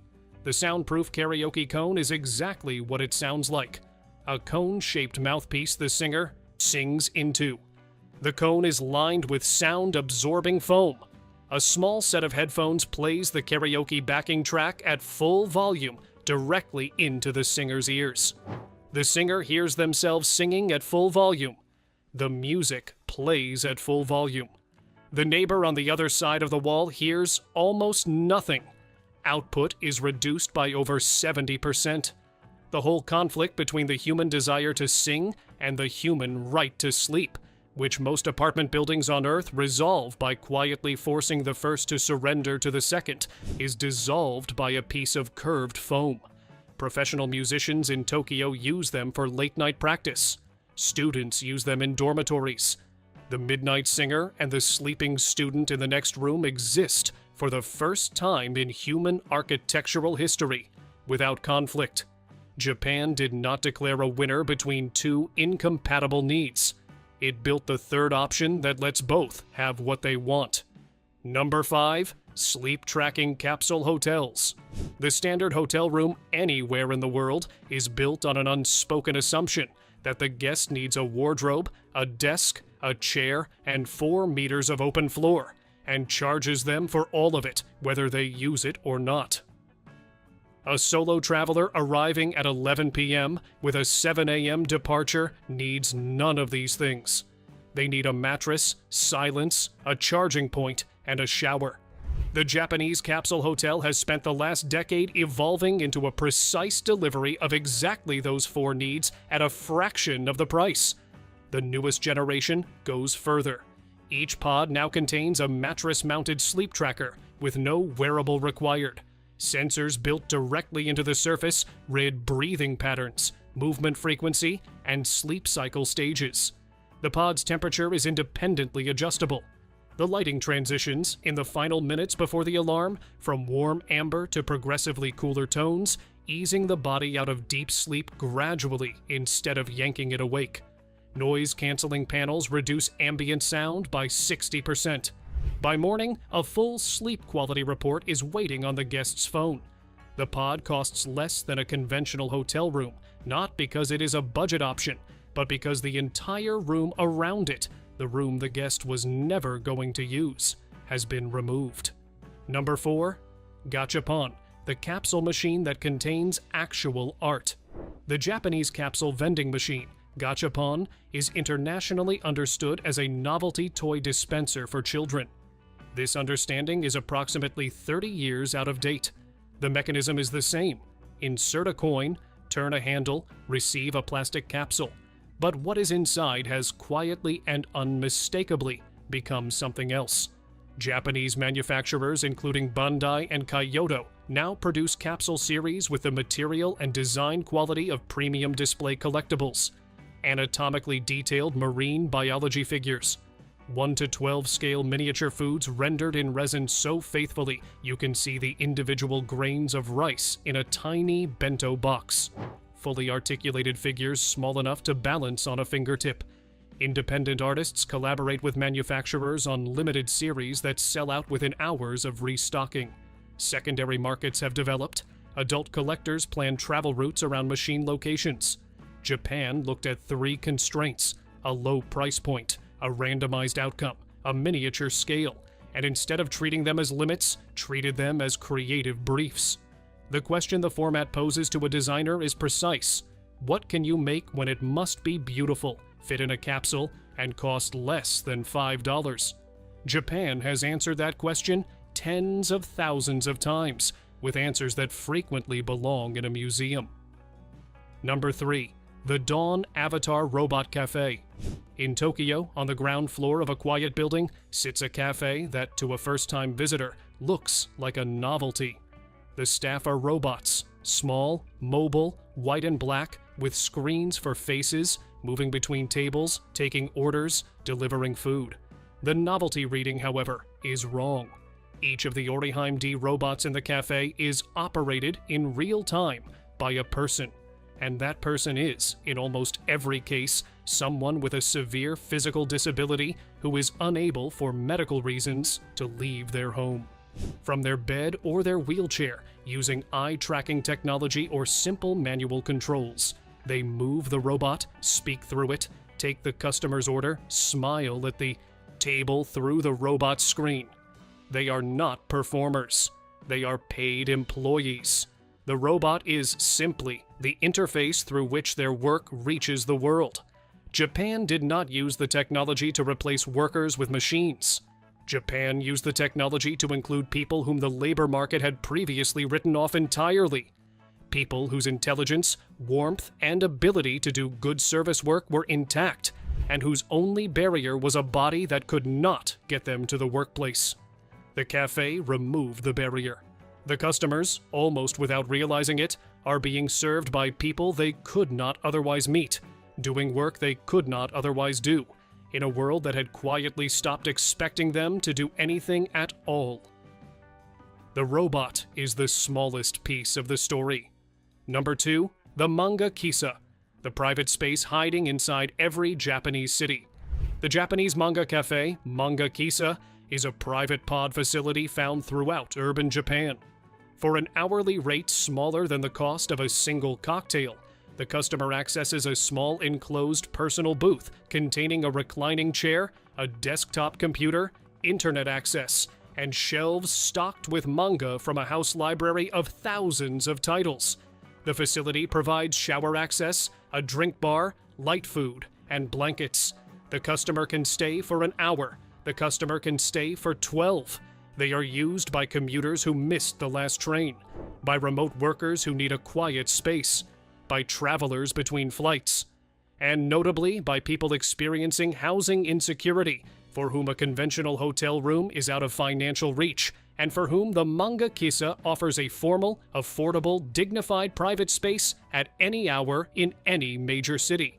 Japan has built, almost incidentally, a commercial product that functions as a quiet social infrastructure layer beneath the surface of urban life, providing privacy, warmth, shelter, connectivity, and rest to anyone who needs it on a pay-per-hour basis, available in every district of every city, with no bureaucratic process required to access. It is a business. It is also, when you look at what it does for the people who use it on the worst nights of their lives, something much larger than a business. The glass that fills from underneath. At certain Japanese bars, you place an empty glass onto a small platform, and beer rises up through a valve in the base. Foam forms naturally at the top. The valve seals itself the moment you lift the glass. The physics are simply better. Pouring beer from above slams carbonation out of the liquid, ruining the texture and producing wasted foam. Filling from below preserves everything. The beer didn't change. The direction it travels changed. Japan applied engineering to a process most countries had been doing wrong for centuries, fixed it quietly, and moved on. Number 23. The parking tower that retrieves your car in 13 seconds. In dense Tokyo neighborhoods, automated parking towers store cars vertically across 15 or more floors. You drive onto a ground-level platform, step out, walk away. A carousel takes the car, finds an empty bay, parks it without a human touching it. To retrieve, you insert your ticket. The tower locates your specific car, rotates the carousel, delivers it to ground level facing the exit direction in under 2 minutes. The same footprint that parks one car at surface level parks 40 in a tower. Japan ran out of horizontal space, looked up, and built a machine that found the missing dimension. Number 22. The sliding wall. Traditional Japanese homes use sliding panels called fusuma made of wood and paper. They divide rooms without consuming clearance space the way hinged doors do. They can be removed entirely, merging 2 rooms in seconds. The home shifts size based on what the day needs. This principle predates every open-plan office concept by roughly 1,000 years. The idea is simple. A wall should exist only when needed. When it isn't needed, it should disappear. Japan normalized this so completely that the rest of the world keeps rediscovering it and selling it back as innovation. Number 21. The luggage that arrives before you. Japan's nationwide luggage forwarding service lets you drop off a suitcase at a hotel, airport, or convenience store and have it delivered to your next destination, often by the next morning. You travel with empty hands. Your bags travel separately. The network is so reliable that travelers route through stations and crowded streets without ever carrying anything heavy. Instead of designing better luggage, Japan eliminated the need to carry it. The responsibility shifted from the individual to the system, and the system handled it more efficiently than any individual ever could. Number 20. The Head Spa Shampoo Chair. Most salons in the world require you to crane your neck backward over a basin to get your hair washed. The discomfort is universal and quietly accepted. Japanese salons redesigned this with a contoured head support that holds the neck in a fully relaxed position throughout the wash. Clients recline completely. No strain, no pressure on the spine. What used to be tolerable becomes genuinely calming. The shampoo doesn't change, the chemistry doesn't change. The chair changes, and the entire experience transforms. Japan identified an unnecessary discomfort and engineered it out without anyone outside the country quite catching on.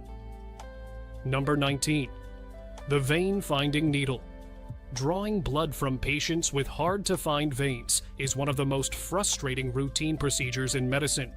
Japan addressed it with near-infrared imaging devices that project a real-time map of veins directly onto the patient's skin. Hemoglobin absorbs infrared differently from surrounding tissue, so the veins glow visibly under the light. The clinician sees exactly where to insert the needle. First attempt success rates climb dramatically.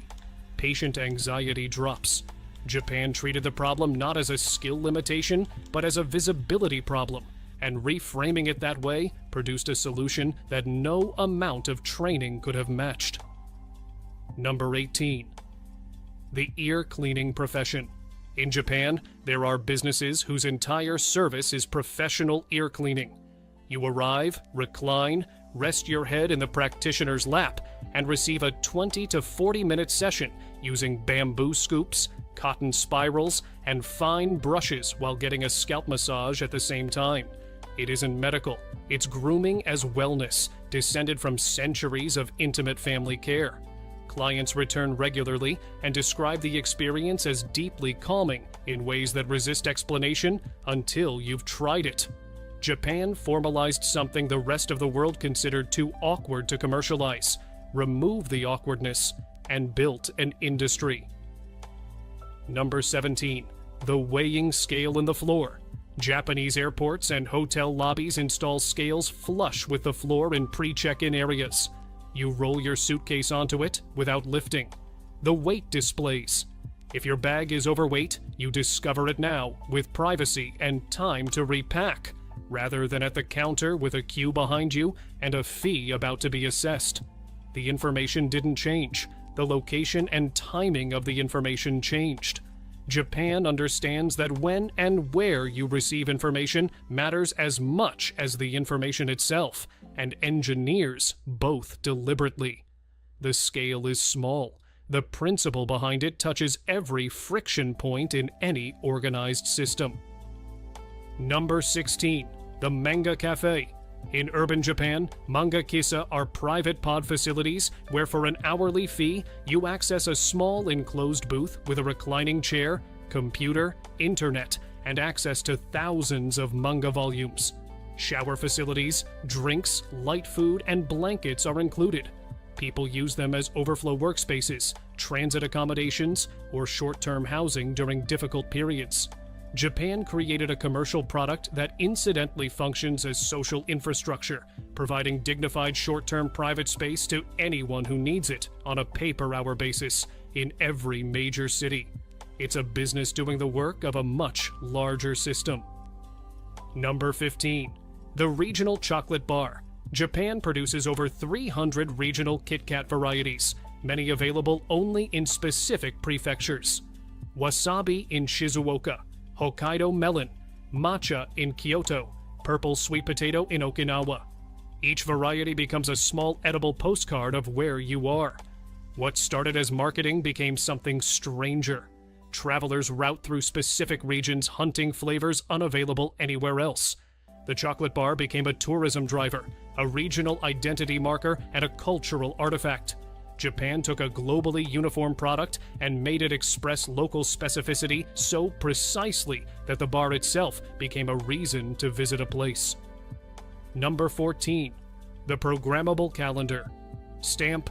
Japanese stationery culture produced a system of interlocking self-inking stamps that lets you build a custom calendar layout on blank paper.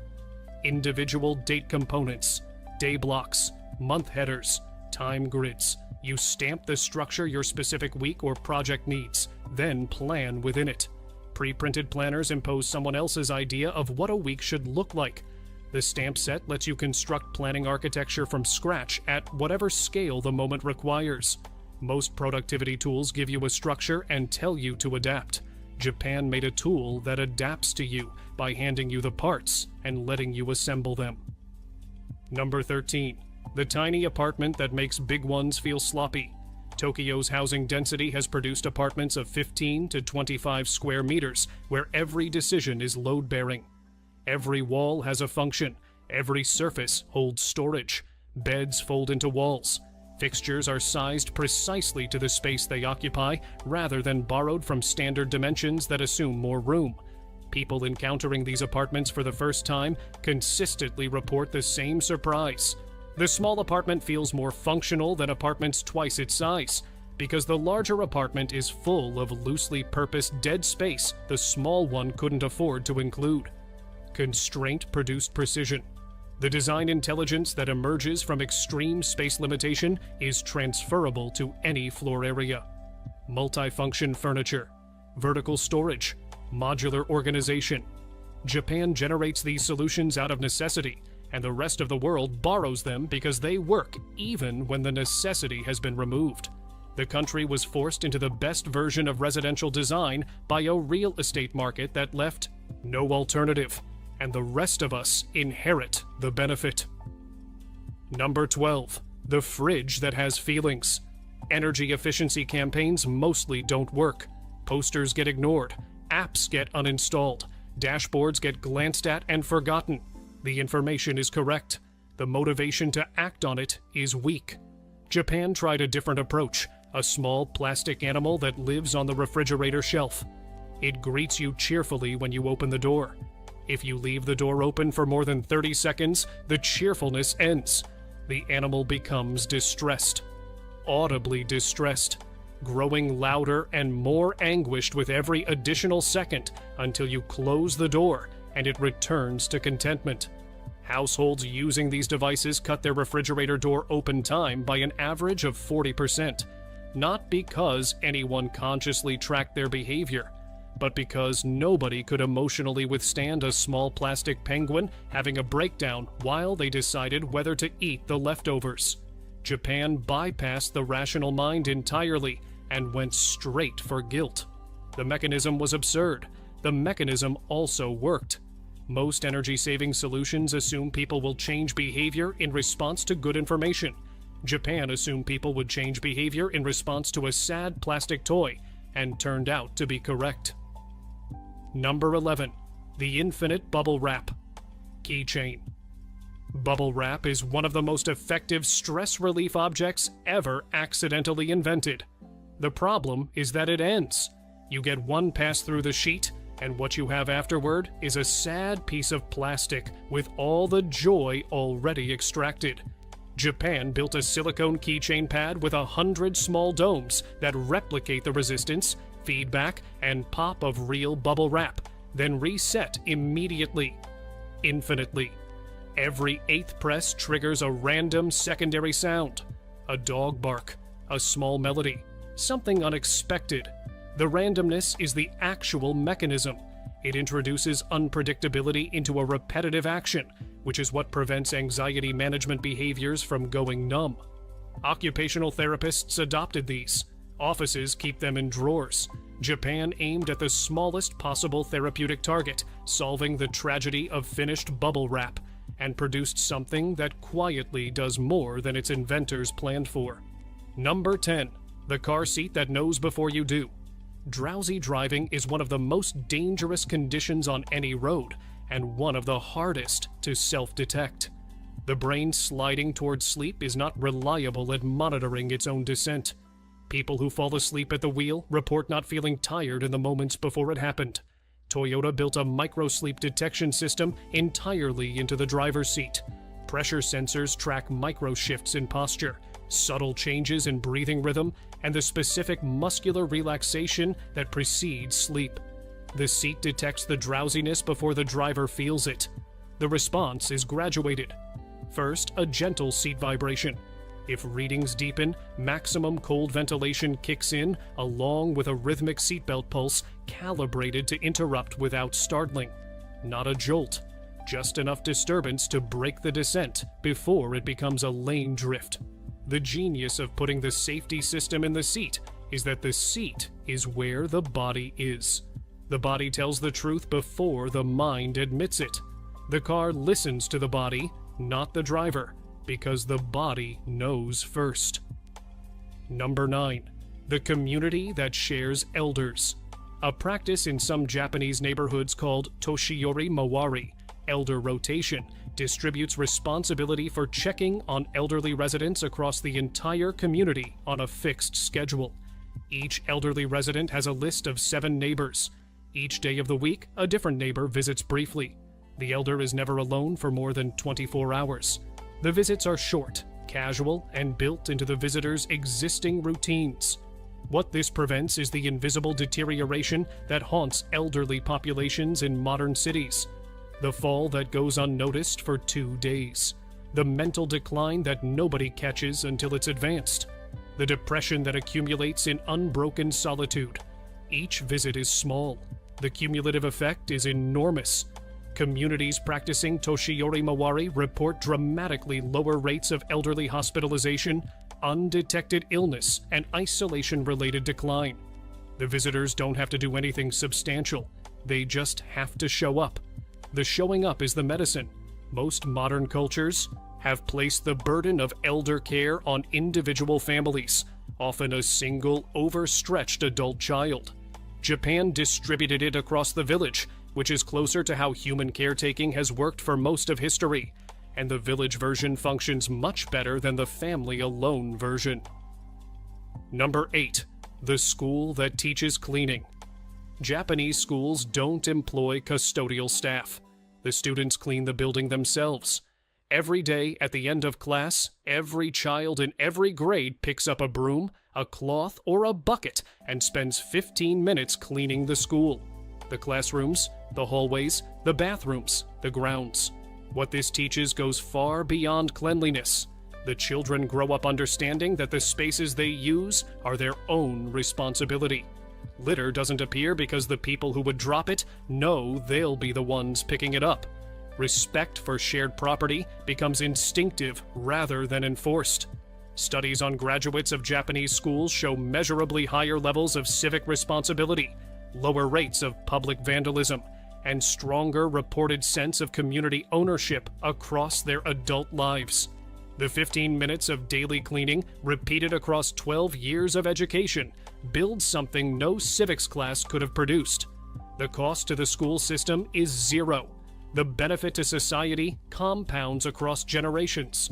Most other countries spend significant money on custodial staff and graduate adults who treat public spaces as someone else's problem. Japan invested no money and produced citizens who treat every space they enter as partly their own to care for. Number 7. The neighborhood without a trash day.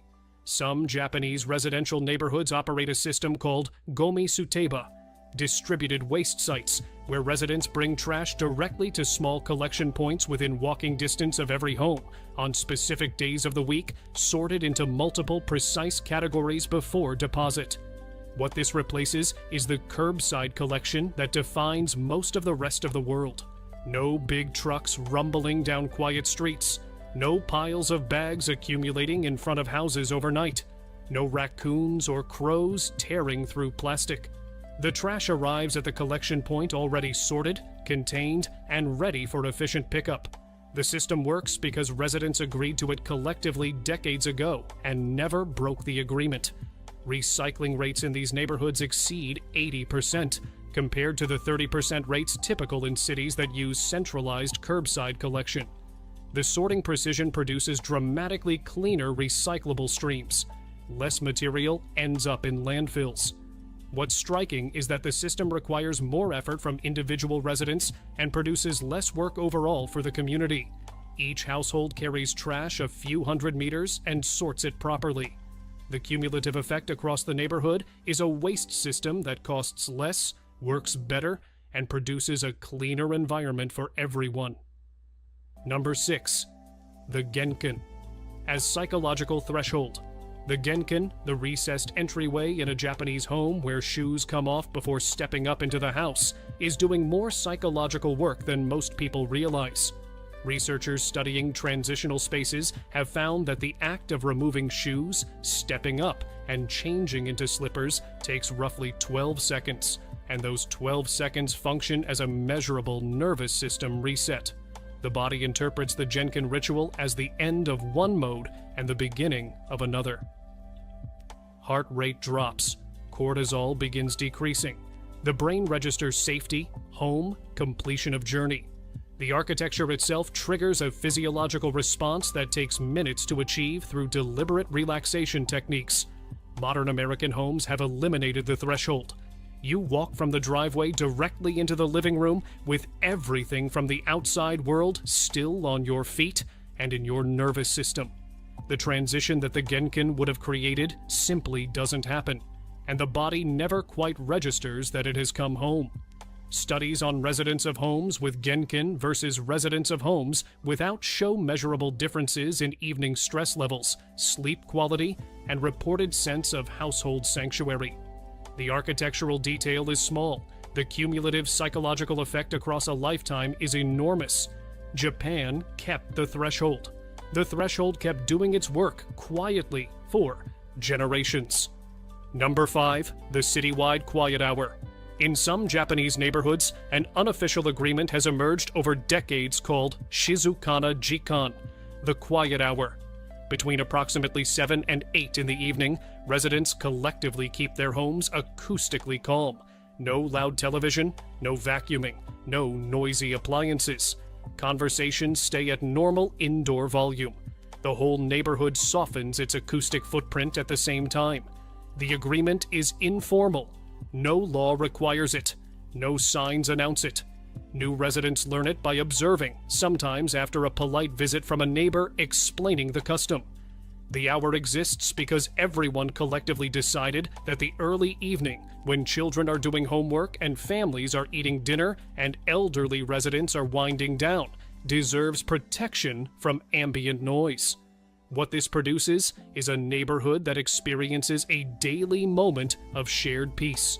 Streets are quieter. Apartments transmit less sound. Stress levels measurably drop across the community during that hour. The peace is collective. Nobody created it alone. Nobody could have. Modern urban life mostly accepts that noise pollution is unavoidable. The Japanese hour suggests an alternative. Communities can agree to be quiet together, and the agreement holds, and the quiet becomes something the whole neighborhood owns and protects. The infrastructure cost is zero. The cultural cost is one shared decision, sustained over time. Number 4. The bath as community. In many Japanese cities, sento, traditional public bathhouses, still operate as neighborhood gathering places. For roughly the price of a coffee, anyone can enter, undress, wash thoroughly, and soak in a large communal pool of hot water alongside neighbors. The bath is for cleaning. The soaking is for everything else. What happens in a sento isn't private. People recognize each other. Children swim with grandparents. Old men sit in the same corner for 40 years and watch the seasons of the neighborhood pass through the bath.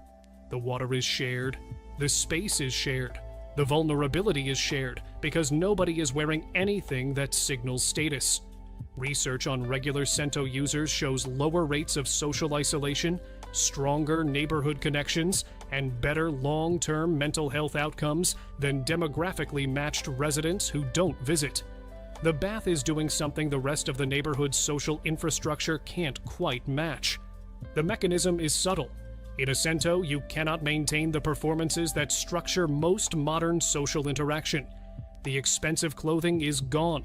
The phone is gone. The professional persona is gone. What remains is just bodies and warm water and the company of people who live near you. The honesty of that environment, repeated weekly or daily, builds relationships of a depth that air-conditioned coffee shops cannot produce. Most countries have lost their equivalent of the sento. Japan kept it, and the keeping continues to hold neighborhoods together, one shared bath at a time. Number 3. The inherited business. Japan contains more businesses over 100 years old than any other country on Earth. Many over 500 years old, a few over 1,000. Hotels, restaurants, sake breweries, sweet shops, all run by descendants of the families that founded them, often passing through 20 or 30 generations without interruption. What makes this possible isn't just cultural reverence for tradition, though that's part of it. It's a legal and social framework called Shinese that protects long-established businesses through specific tax structures, community recognition, and a cultural expectation that ownership is custodianship rather than possession. The current generation runs the business. They don't own it in the way an entrepreneur owns a startup. They inherit it from the past and pass it to the future. The economic consequences of this are profound. These businesses have institutional memory measured in centuries. They have customer relationships that span generations. They have brand identities that no marketing could manufacture. The shop where your great-great-grandmother bought sweets is still making sweets. In the same building, using the same recipes, run by a woman whose ancestor served your ancestor. This produces a kind of stability in Japanese commercial life that most other countries have completely lost. Businesses don't get acquired and dissolved every 15 years. Knowledge doesn't disappear when founders retire. The continuity that the modern economy aggressively prioritizes against is the thing Japanese commercial culture quietly chose to protect. Number 2. The forest as hospital. A practice that has spread across Japan over the past 40 years, called Shinrin-yoku forest bathing, treats forest environments as legitimate medical infrastructure. Doctors prescribe forest visits the way other doctors prescribe medication. Specific certified trails are designated for therapeutic use. Trained guides lead patients through structured sensory engagement with the woods. The science underneath this isn't soft. Japanese researchers have spent decades measuring physiological responses to forest environments. Phytoncides released by certain tree species directly affect human immune function. Specific frequencies of natural sound reduce cortisol measurably. Visual exposure to fractal patterns of leaves and branches reduces stress hormones within minutes. Japan didn't just observe that people feel better in forests. The country quantified the effect, identified the active mechanisms, built infrastructure around it, and integrated the practice into the formal healthcare system. Insurance covers forest therapy in many cases. Hospitals refer chronic condition patients to certified guides. Forests became part of the healing apparatus rather than something separate from it. What this represents is a fundamental rethinking of where medicine ends and where the rest of life begins. The forest was always there. Its therapeutic effects were always real. Japan was the country that decided those effects counted, built systems to deliver them at scale, and changed the definition of what hospitals can include. Most other countries still treat nature as decoration around their healthcare. Japan made the nature itself the treatment, and the patients got better in ways that medications alone could never have produced. Number 1. The principle beneath everything. There's something that runs underneath every Japanese idea on this list, a single underlying instinct that produced all the others. It's the instinct of asking, with complete seriousness, whether the existing version of an ordinary thing is actually as good as it could be. Most cultures stop asking that question once a system works. The system works, so leave it alone. Japan kept asking. The beer pour worked. Could it work better? The parking lot worked. Could it use less land? The forest existed. Could it heal more people? The bath cleaned the body. Could it also build the community? The question never quite gets answered because every answer reveals another question. The result is a culture that exists in a state of continuous quiet refinement applied to everything by everyone all the time. The chopstick rest, the genkin, the sliding wall, the shared bath. None of these is the product of a single brilliant inventor. All of them are the product of generations of people refusing to accept that good enough was actually good enough. That's the idea beneath all the other ideas. The willingness to ask whether ordinary life could be slightly better, repeated across centuries, applied to everything from train platforms to funeral programs to forest paths. The country didn't get advanced by accident. It got advanced by refusing to stop asking the question, and asking it about things most cultures don't consider worth questioning. Number 24. Kigumi. Buildings that hold together without a single nail. Here's a sentence that should not be true. Some of the oldest standing wooden structures on Earth were built without nails, screws, glue, or metal fasteners of any kind, and they have survived over 1,000 years of earthquakes. The technique is called kigumi, the traditional Japanese art of interlocking wood joinery. Instead of fastening pieces together, craftsmen carve the ends of timber into precise interlocking shapes, three-dimensional puzzles that slide together and lock under their own geometry. Japan sits on 4 tectonic plates. Rigid nailed structures fight seismic energy and snap. Kigumi structures absorb and disperse it. The joints flex slightly during a quake, then settle back. Horyuji Temple in Nara, built in the 7th century using these techniques, is the oldest surviving wooden structure on Earth. UNESCO recognized Kigumi as intangible cultural heritage. They solved the nail before the nail existed, and the buildings are still standing. Number 23. Electricity. Generating pavements, the floor that charges itself. In 2008, a Japanese company called Sound Power installed piezoelectric floor tiles at Shibuya Station, tiles that convert the pressure of a footstep into an electrical charge.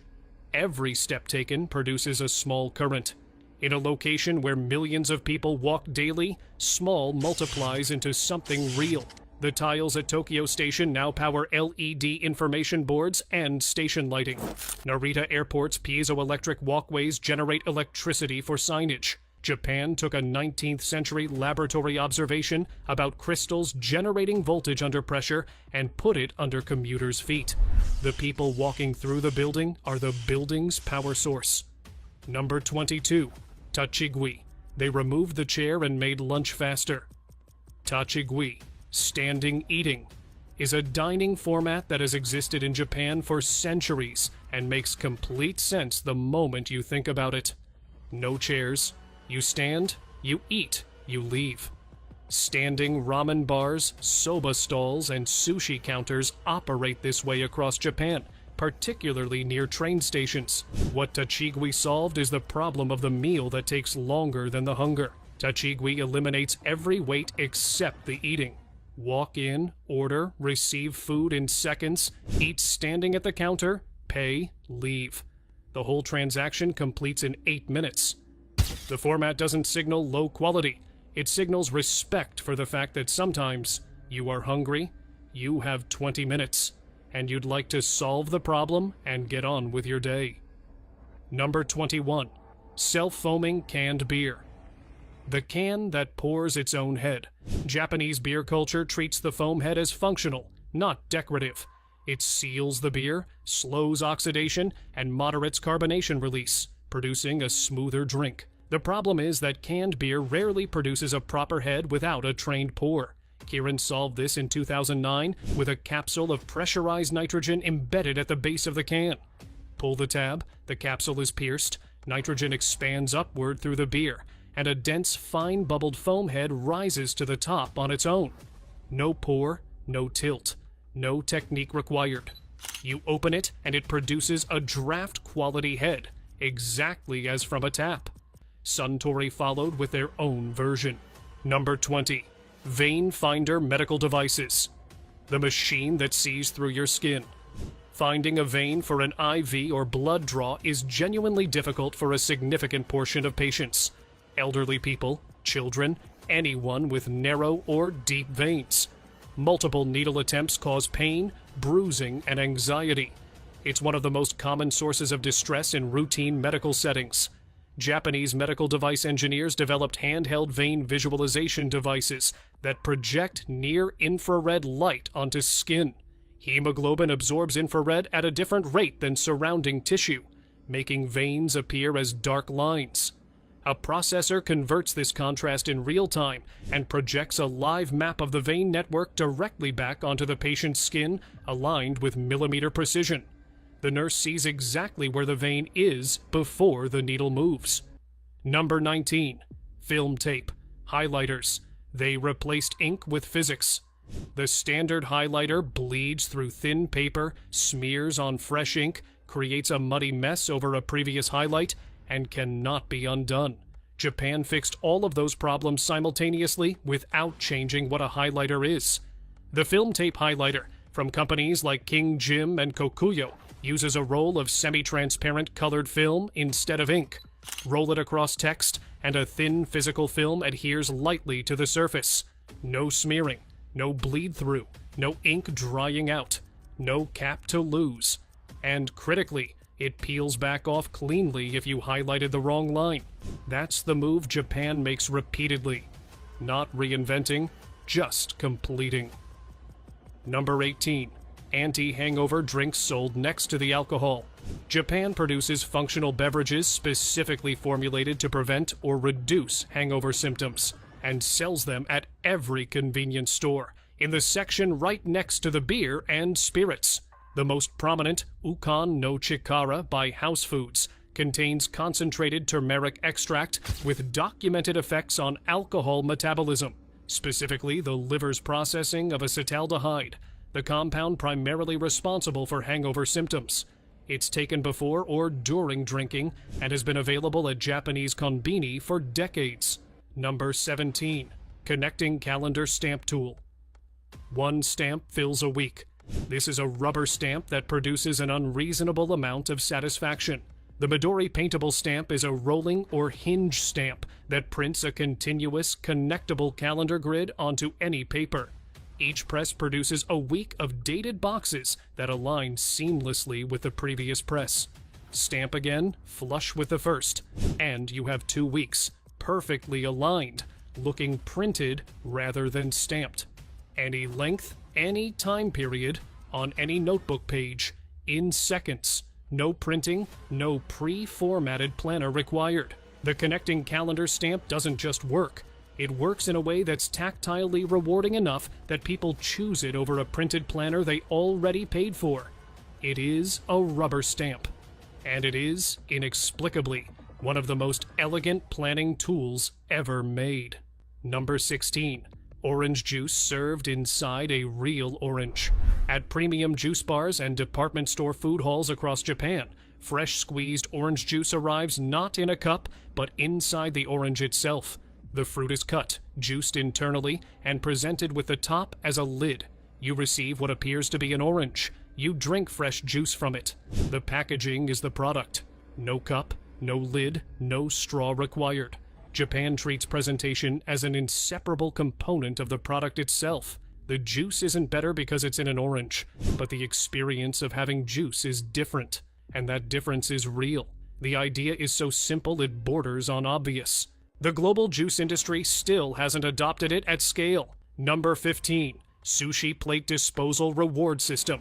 At chains like Kurasushi and Sushiro, when you finish a plate, you slot it into a small chute in the table. The restaurant tracks your consumption and bills automatically. That much is practical. But then the layer on top kicks in. Every 5 plates inserted triggers an on-table screen game.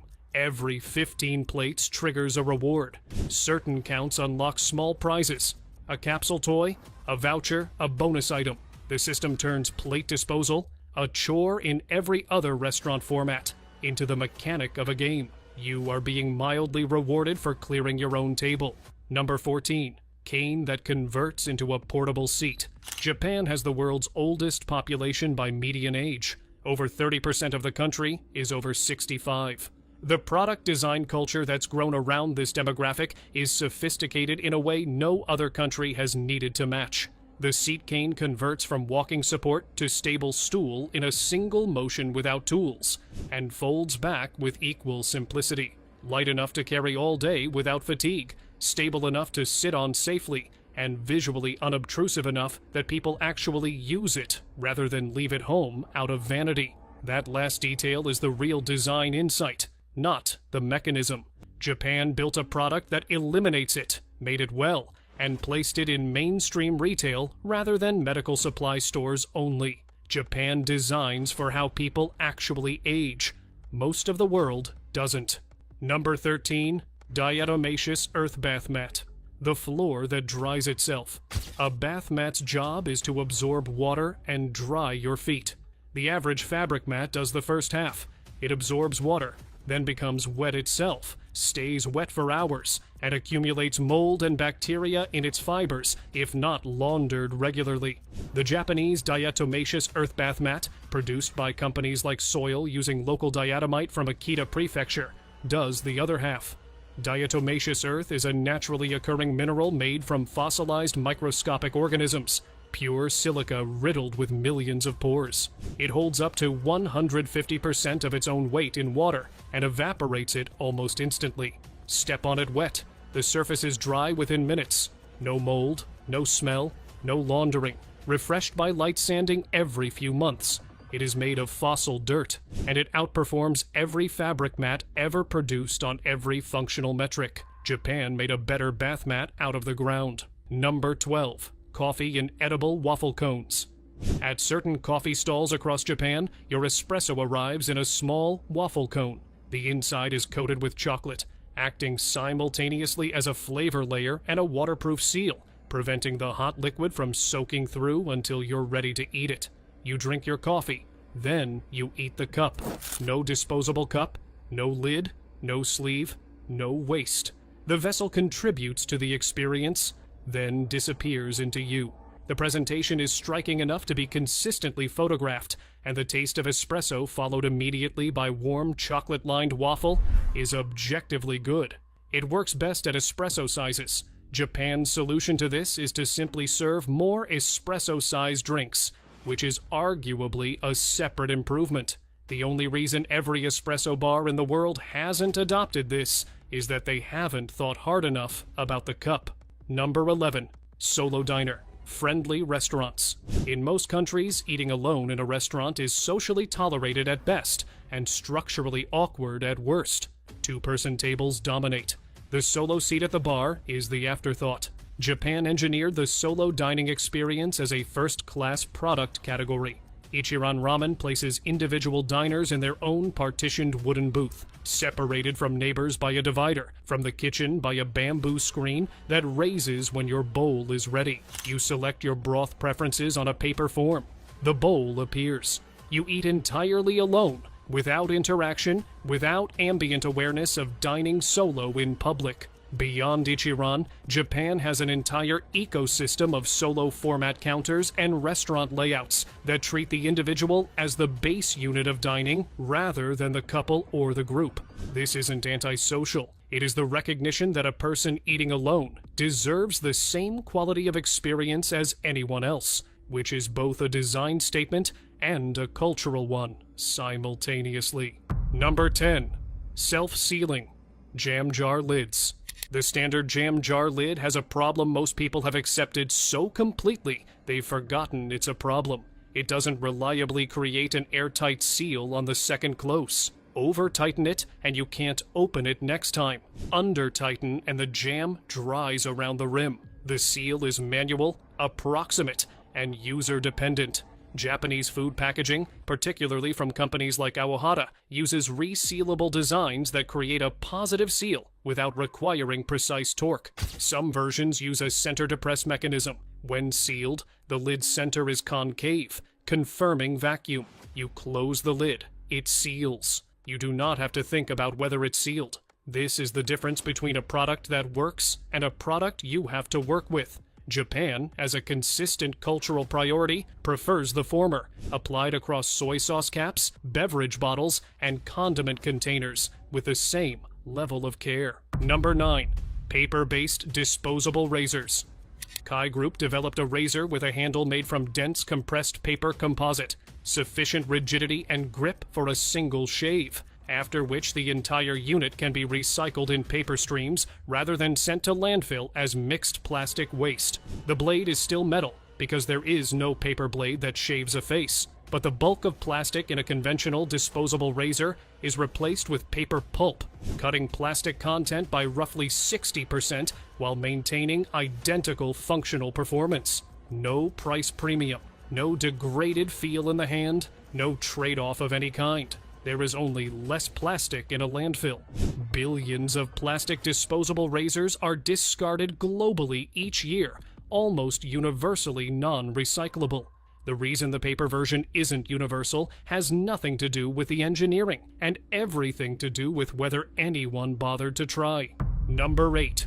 Portable paper soap sheets. A credit card-sized booklet containing thin sheets of paper that dissolve in water and foam into soap lather. Each sheet weighs almost nothing. The booklet fits in a wallet. Japanese companies have sold these for decades. They're standard items in Japanese emergency preparedness kits. In a post-earthquake context, portable sanitation becomes immediately critical, and soap packets take up space and can spill. Paper soap sheets have compressed a liquid product into a dry format with no functional loss. The soap works. It lathers. It rinses clean. No bottle to run out of. No pump to fail, no liquid to spill. The international reaction when people discover them is always the same. Why didn't I know about this? And why is this not everywhere? Number 7. Storm Prevention and Response Centers.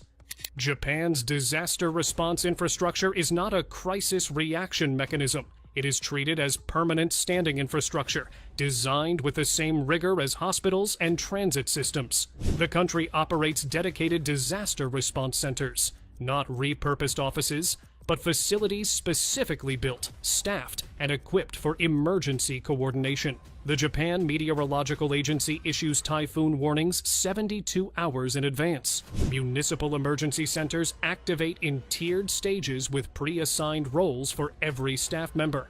No decisions need to be made in the moment, because all decisions were made in the drill. The J-Alert system can push an earthquake warning to every mobile phone in the country within seconds of detection, fast enough that people receive the alert before the shaking reaches them. Japan loses fewer lives to catastrophic earthquakes and typhoons than other countries experience in smaller events, because the infrastructure for response was built before the emergency rather than improvised during it. The idea: treat disaster preparation as engineering, not as planning. Number 6. Bottom up. Beer tornado dispenser. The tornado beer server fills a pint glass from the bottom up. The glass has a small magnet-sealed hole in its base. Place it on the dispenser, the base opens onto the filling nozzle, and beer fills upward from below. No pour, no tilt, no angle management. When full, lift the glass off. The magnetic valve closes automatically, sealing the hole completely. A perfectly poured glass with a controlled, consistent head, filled in a fraction of the time of a conventional pour, requiring zero skill. Every variable that makes conventional pouring inconsistent is eliminated. The beer fills from the bottom, rises to the top, and the hole stops existing when you pick it up. You are holding a normal glass of beer that was filled from a direction beer was not previously fillable from. It is not a magic trick. It is the engineering answer to the problem that filling from the top is inherently imprecise, and a valve in the base was the better approach. Number 5. Curved and spiral escalators.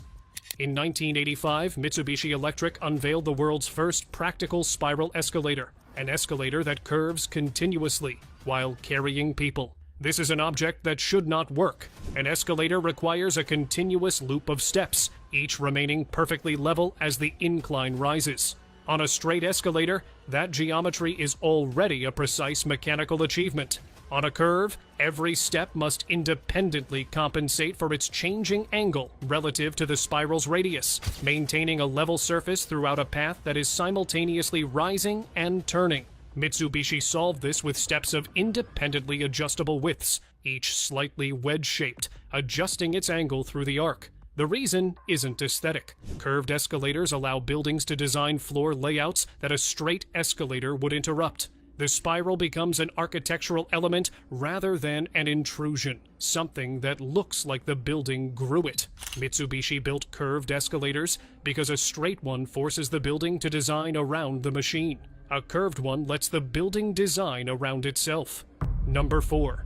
Chocolate slices like cheese slices. In Japan, Meiji and other manufacturers produce chocolate in individually wrapped flat slices, formatted identically to processed cheese slices. Same peel-apart wrapper, same refrigerator stacking, same handling window before melting. The format solves several chocolate problems at once. Portioning. Each slice is a defined serving. Storage. Flat stacks take up predictable space. Sharing. Individual slices distribute without crumbling. Melting. The thin, flat format integrates into food. Sandwiches, pastries, crepes, the same way cheese does. Japanese convenience store hot food sections use these slices in toasted items for exactly this reason. Meiji looked at cheese's format and asked whether chocolate's format should match. It should. It does. This is either the most obvious idea in confectionery history, or a genuinely new thought that somehow didn't happen anywhere else first. Possibly both. Number 3. Mini desktop vacuums. The eraser crumb is the kind of problem most of the world quietly ignores.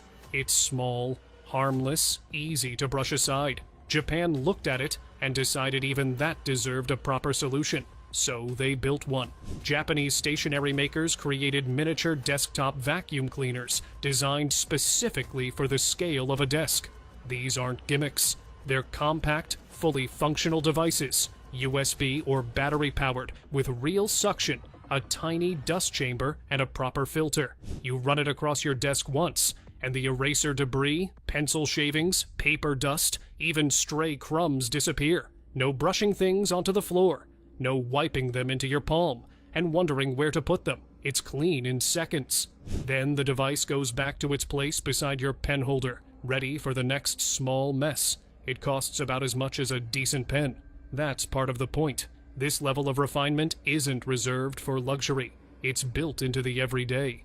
In Japan, the stationery industry treats every minor friction in desk work as something worth redesigning. Film tape highlighters replace ink with transparent strips that don't bleed or smear. Connecting calendar stamps turn a blank page into a structured planner in a single press. Each tool removes a tiny inconvenience so completely that you stop thinking about it altogether. Individually, these problems are trivial. Together, they shape the experience of working. That's what makes the mini vacuum so telling. It doesn't just clean crumbs. It represents a standard where even crumbs are considered part of the design problem, and therefore, part of the solution. Number 2. The mandatory fruit juice content. Labeling law? This one doesn't come in a box or sit on a shelf. It doesn't hum, fold, click, or dispense anything. It's quieter than that. It's a rule, and a remarkably sharp one. In Japan, any drink that contains fruit juice must clearly state the exact percentage of juice on the front of the package, not tucked into microscopic ingredient lists, not disguised behind poetic branding, just a number sitting in plain sight. You glance once, and the truth is already there. 5% means 5%.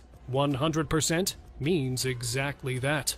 No clever phrasing, no lush illustrations of fruit doing the heavy lifting for what's essentially flavored sugar water. The label and the liquid agree with each other. Contrast that with places where a drink can wear the costume of fruit, bright colors, tropical names, orchard imagery, while the actual fruit content hides in fine print like a footnote no one reads. Japan looked at that gap between appearance and reality and closed it with a single requirement. No drama, no complexity. Just clarity, and once you experience that kind of clarity, it's hard not to miss it everywhere else. Number 1. The nail-free wood joinery. Toy Kigumi in your hands. We began with Kigumi as something monumental. Wooden temples standing for over 1,000 years, held together without a single nail. Now shrink that idea down until it fits in your palm, and something quietly magical happens. Enter Kumiki. Intricate wooden puzzles built from interlocking pieces that rely on the same geometric principles as traditional Japanese joinery. These are not ordinary puzzles. There are no instructions folded into the box, no diagrams to decode. Each piece is shaped with such precision that it only fits in one place, one way. The solution is not forced. It reveals itself. You don't solve the puzzle so much as discover how it wants to come together. The forms vary. Spheres that bloom outward, cubes that lock with satisfying finality, stars that seem impossible until suddenly they aren't. The experience feels less like problem solving and more like unlocking a quiet secret hidden in the wood. Every successful assembly carries a small spark of realization. So that's how it works. These puzzles trace back to the Edo period, where craftsmanship and play were never far apart. Today, they sit in craft stores, museum gift shops, and curious hands across Japan, bridging centuries of knowledge with a simple, tactile experience. What makes this idea extraordinary is not just the design, but the translation. A structural system capable of holding buildings through earthquakes has been miniaturized into something anyone can hold, turn, and understand. No tools, no training, no failure required. It's engineering, yes. It's art, certainly. But more than anything, it's an invitation, a way to feel, quite literally, how centuries of wisdom fit together. Number 11. Remote-controlled smart bathtub system. In Japan, a standard feature of mid-range and above bathroom units is a bathtub system connected to a wall panel or a smartphone. that allows you to fill, heat, and maintain the bath to an exact temperature from anywhere in the home. You finish dinner, tap a button from the kitchen, and by the time you walk to the bathroom, the bath is full and at precisely 41 degrees. If the water cools while you're still in it, the system reheats it automatically without you having to add more hot water manually or adjust taps. A voice chime announces when the bath is ready. The water level is controlled digitally. Some units allow you to start the process from outside the house entirely. Japan decided that running a bath, something that has been done the same way since indoor plumbing was invented, was still not convenient enough. The physical act of walking to a bathroom, turning taps, testing water temperature with your hand, waiting, adjusting, all of it unnecessary friction. So they removed all of it. Number 10. Instant noodles. This one belongs on the list not because it's new, but because it might be the most impactful food invention of the 20th century, and it came entirely from Japan. Momofuku Ando invented instant noodles in 1958 after observing long queues of people waiting for hot ramen in post-war Osaka.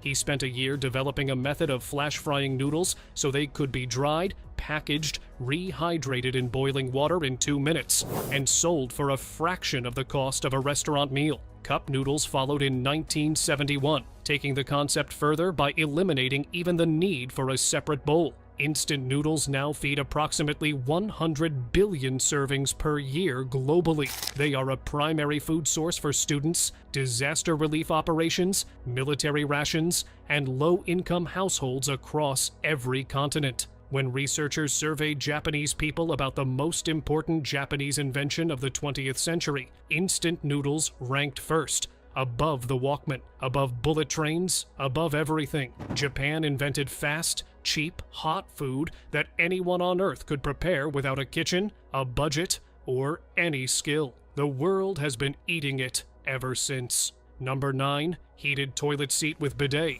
The Japanese toilet, the washlet, pioneered by Toto, is the entry that makes every foreign visitor go silent for a moment and then immediately ask why their home country doesn't have these. Heated seat, adjustable pressure bidet wash with temperature control, air dryer, automatic lid that opens as you approach and closes after you leave, deodorizer, ambient noise generator for privacy, built-in nightlight. All of this controlled by a panel mounted on the wall or an arm on the side of the seat. The washlet was introduced in 1980. Japan now has them in over 80% of households. Hotels, department stores, train stations, and restaurants of any quality use them as standard. Visitors consistently report that using one for the first time recalibrates their expectation for what a bathroom should feel like. Japan turned the most mundane room in a home into its most thoughtfully engineered space. Once you've used a washlet, a regular toilet feels like a step backward in civilization. Number 8. Chopstick training. Hinge. A small plastic clip attaches to chopsticks near the top, connecting them with a spring hinge that holds them like tongs. For children or first-time users, it turns chopsticks from a coordination challenge into something manageable. The device needs no instructions. You clip it on, pick up food, and the hinge stabilizes. Remove it when no longer needed. It's small, cheap, and sold in kitchenware aisles across Japan. Japan made one of the most coordination-dependent utensils accessible from day one. That's not minor. It ensures no one is left out at the table. Number 7. Self-healing concrete. Japanese researchers developed concrete embedded with capsules containing bacteria like bacillus. When water enters a crack, the bacteria activate and produce calcium carbonate, effectively limestone, which seals the crack. The concrete heals itself. Cracks from stress or age close over time as the bacteria work. Capsules stay dormant until needed, activating at damage points. No detection, no repair crew, no downtime. Japan faces significant seismic stress. Infrastructure cannot rely on static materials alone. Developing materials that respond to damage like living tissue isn't optional. It's an engineering priority, and Japan treated it as one. Number 6. Transforming standing pencil case. Japan's standing pencil case is a flat, zippered case that, when opened, folds outward into a 3-dimensional organizer with compartments visible from above. Pens in one section, scissors in another, notes in a third. When done, it collapses flat and returns to your bag. No separate organizer, no scattered supplies, no digging for a pen. The case organizes when opened and undoes it when closed. Japan applied design thinking to a product most consider finished. The result makes other pencil cases feel incomplete. Japan does this often, refining what others stop improving. Number 5. Hands-free book page holder. Clip. A flexible clip attaches to the spine of an open book and extends small arms that rest on the page edges, holding it flat without hand contact. You place the book down, clip it, and read hands-free. Both hands-free for anything else. The device is lightweight, adjustable, leaves no marks, and collapses flat. It's sold in stationery shops and bookstores across Japan. Students, professionals, and elderly readers use it. Japan looked at holding a book open and decided it shouldn't require effort. The content deserves your attention. The mechanics shouldn't take any. Number 4. High-performance enzyme stain remover. Japanese laundry science is advanced. Products like Lion Top Nanox use concentrated multi-enzyme formulas that target stains at a molecular level. Protease handles proteins, lipase targets grease, amylase breaks carbohydrates, and cellulase lifts particles, separating stains from fabric.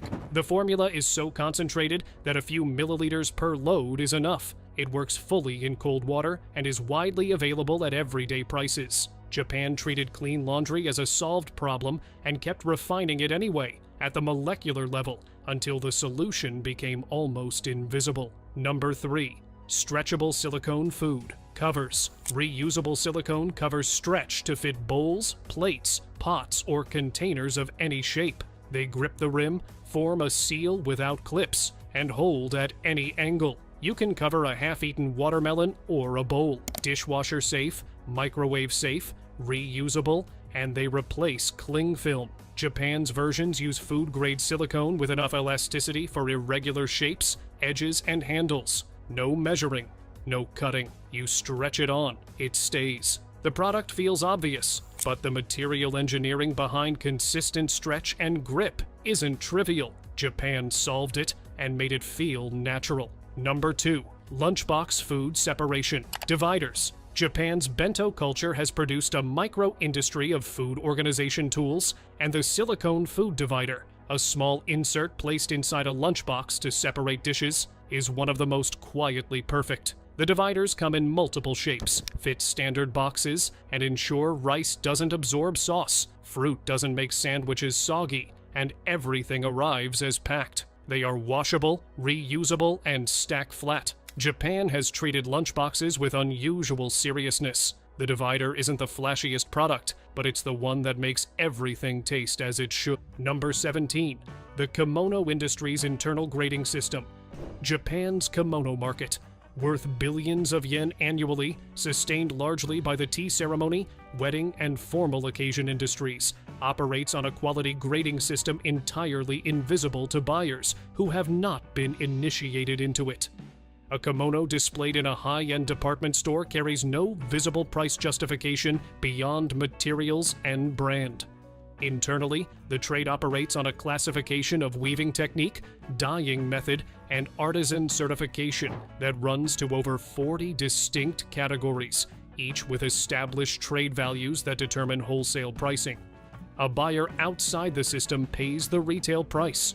A buyer inside the system, connected to the artisan networks in Kyoto's Nishijin weaving district, purchases at a price that reflects actual craft rarity rather than retail positioning. The system is maintained through apprenticeship networks in which knowledge of the grading criteria is transmitted personally, never published, and never fully disclosed to the retail customer. The kimono you see in the department store and the kimono the tea ceremony master owns may appear similar. They are not in the same category. Only one person in the transaction knows the difference.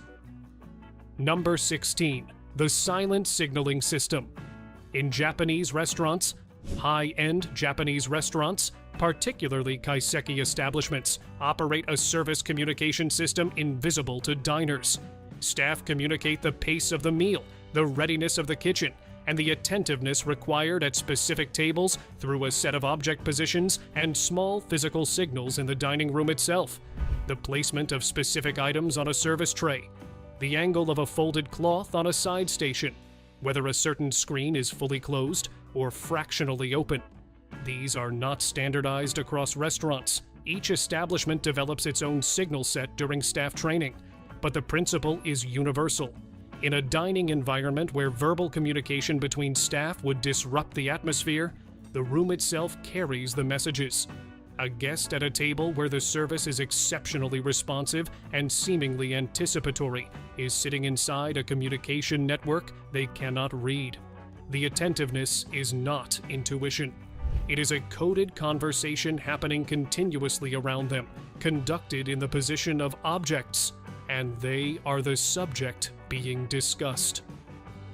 Number 15. The hidden floors in Tokyo's department stores. Major Tokyo department stores like Takashimaya, Isetan, and Mitsukoshi include floors not shown on public directories. These spaces host private lounges, exclusive food halls, and personal shopping services for select clients. Access isn't advertised. It's granted through staff relationships based on trust and spending history. Customers learn about these floors only when deemed appropriate. They aren't hidden in a forbidden sense. They're simply undisclosed. In Japan, access to certain experiences often depends less on asking and more on the relationships that quietly make the information available. Number 14. The earthquake. Early warning system. Most people never feel. Japan's earthquake early warning system, issued through television, radio, and mobile phones, is known to the public. What is less known is the secondary infrastructure layer beneath it, a network of seismic sensors embedded in the foundations of major buildings, bridges, and transit infrastructure that communicates directly with building management systems, triggering automatic responses, elevator stops, gas shutoffs, door unlocking, before the public alert is even issued. A person in a modern Tokyo office tower during a significant seismic event will notice that the elevator stopped, the automatic doors opened, and the gas stove in the office kitchen clicked off. They will notice this before they feel the earthquake. They will likely attribute it to the building's response to the shaking. The building responded before the shaking arrived. The sensor network received the P wave, the fast, less destructive initial seismic wave, and the building acted on it, while the S wave, which causes actual damage, was still seconds away. Most people who have experienced this do not know what they experienced. The building protected them in advance. The mechanism that did it operates below the level of public explanation. Number 13. The tatami room that changes size for formality. Traditional Japanese rooms are measured in tatami mats, a unit of area standardized at approximately 1.8 by 0.9 meters. What this measurement system encodes, invisibly to outsiders, is a complete grammar of social formality based on spatial ratios. An 8-mat room is a standard reception room.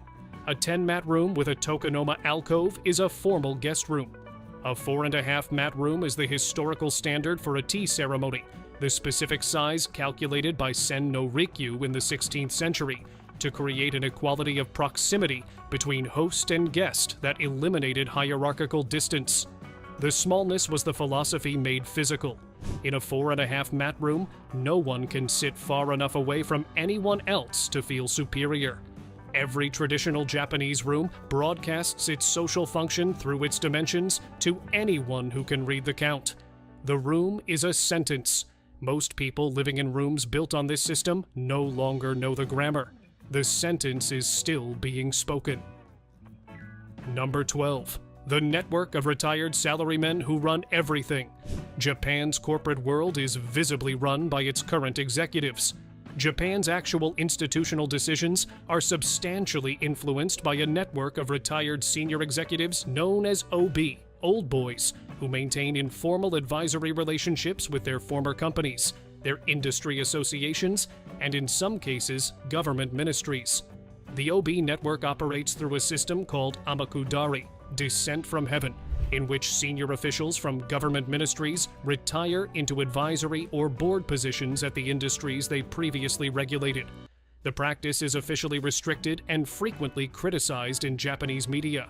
It continues comprehensively because the relationships it formalizes are merely the visible portion of connections that began decades earlier and exist independently of any formal position.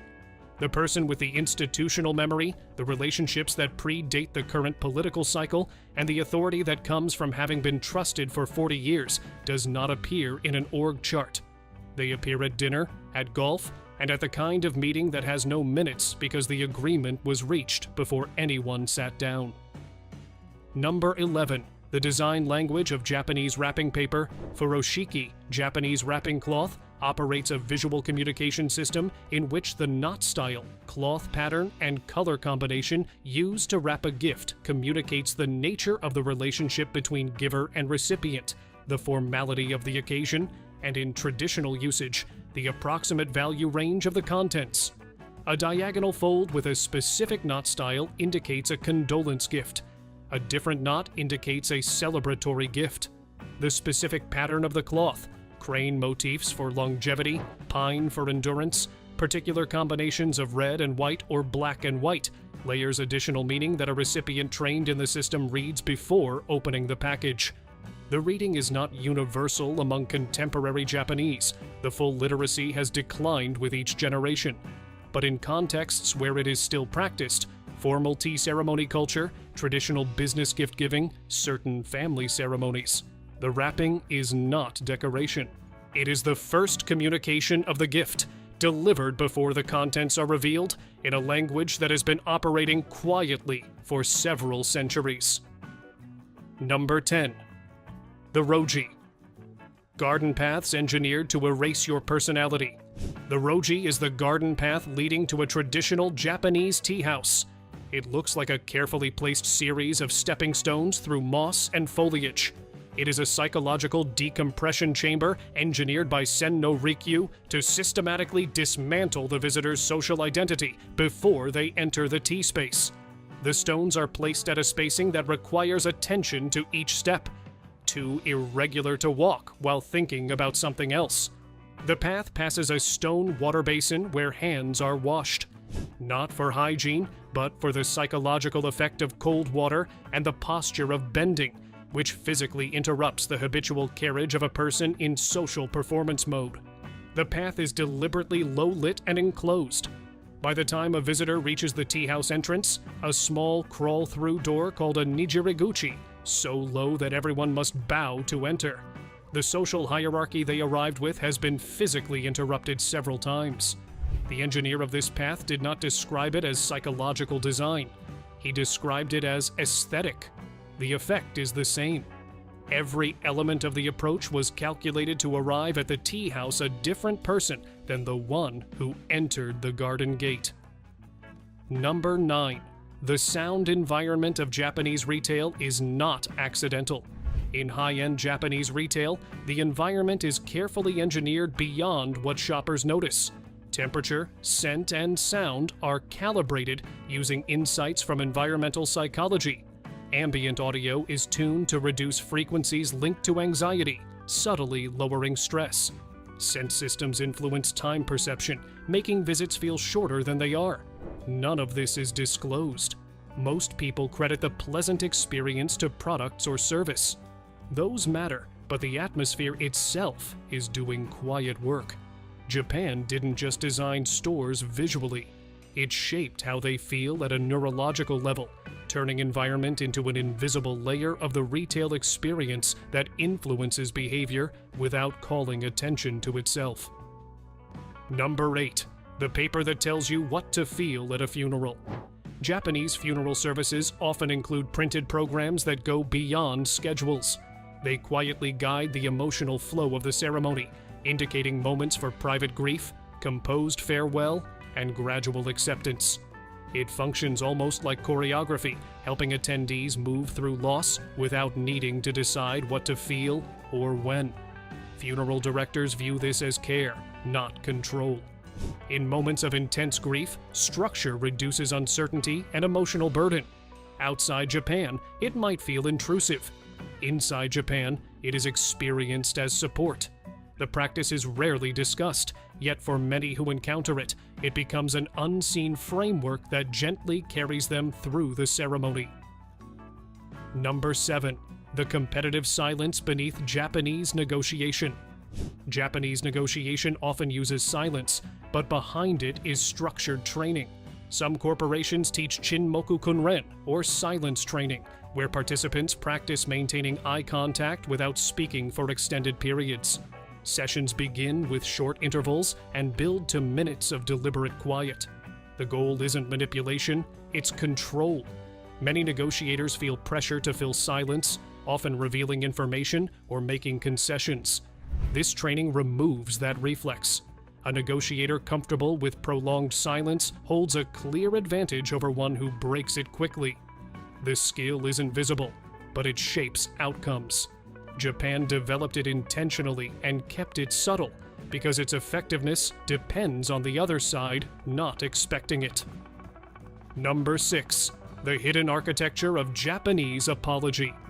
Japan's apology culture is more structured than it appears. The language includes multiple levels of apology, each matched to severity, relationship, and context. Using the wrong level can create a second offense. A common mistake is using sumimasen when mushiwake gozaimasen is required. The first signals minor inconvenience. The second acknowledges serious responsibility. They are not interchangeable. This hierarchy isn't fully taught in standard education.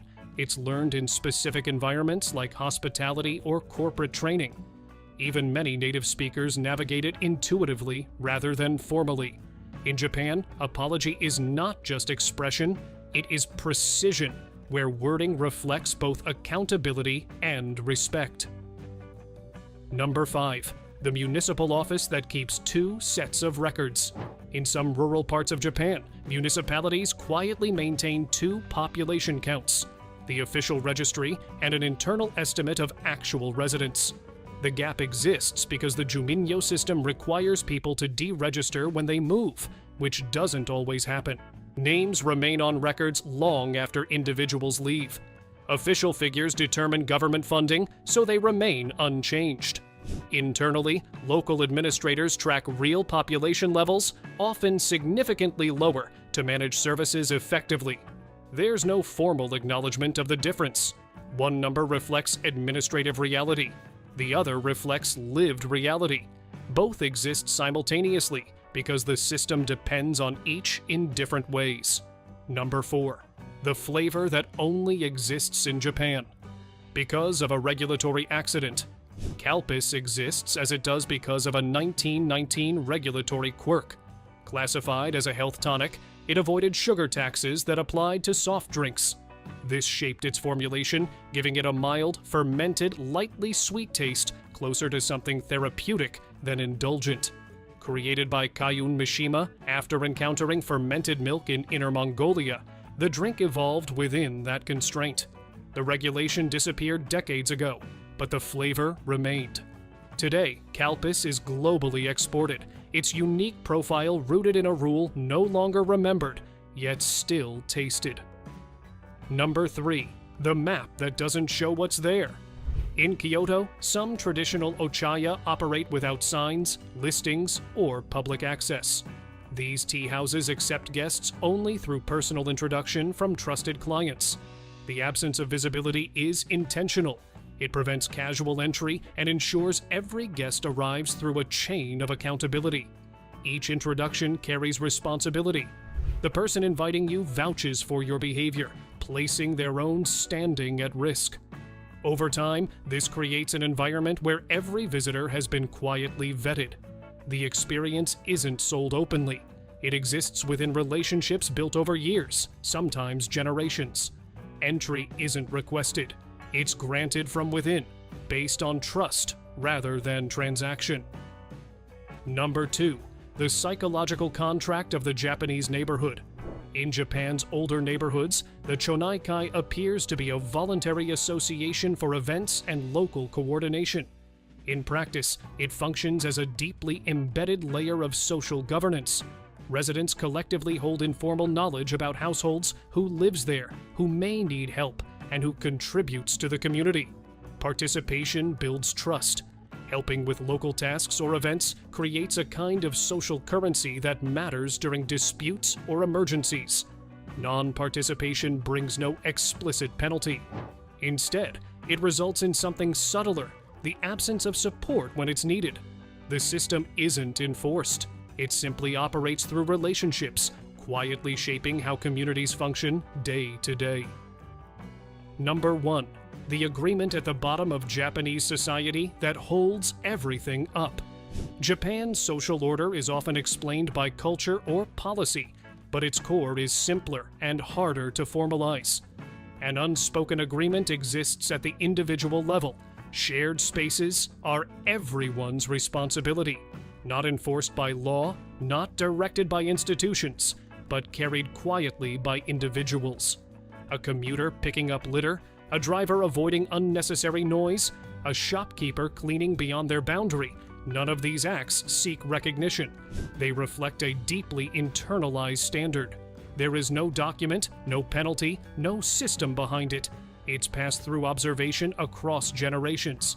Infrastructure matters, but behavior sustains it. Japan functions because millions of people treat shared space as if it belongs to them. And those are 24 Japanese ideas so secret that even most Japanese don't know they exist. The pattern across all 24 is the same. Japan's deepest systems do not announce themselves. They operate in the background of daily life, in the position of objects, in the spacing of stones, in the color of a collar, in the quality of the silence after an offer is made. Most of what makes Japan work is invisible to the people it works for. That, in the end, may be the most Japanese thing about it. Subscribe. The next layer is deeper. See you there.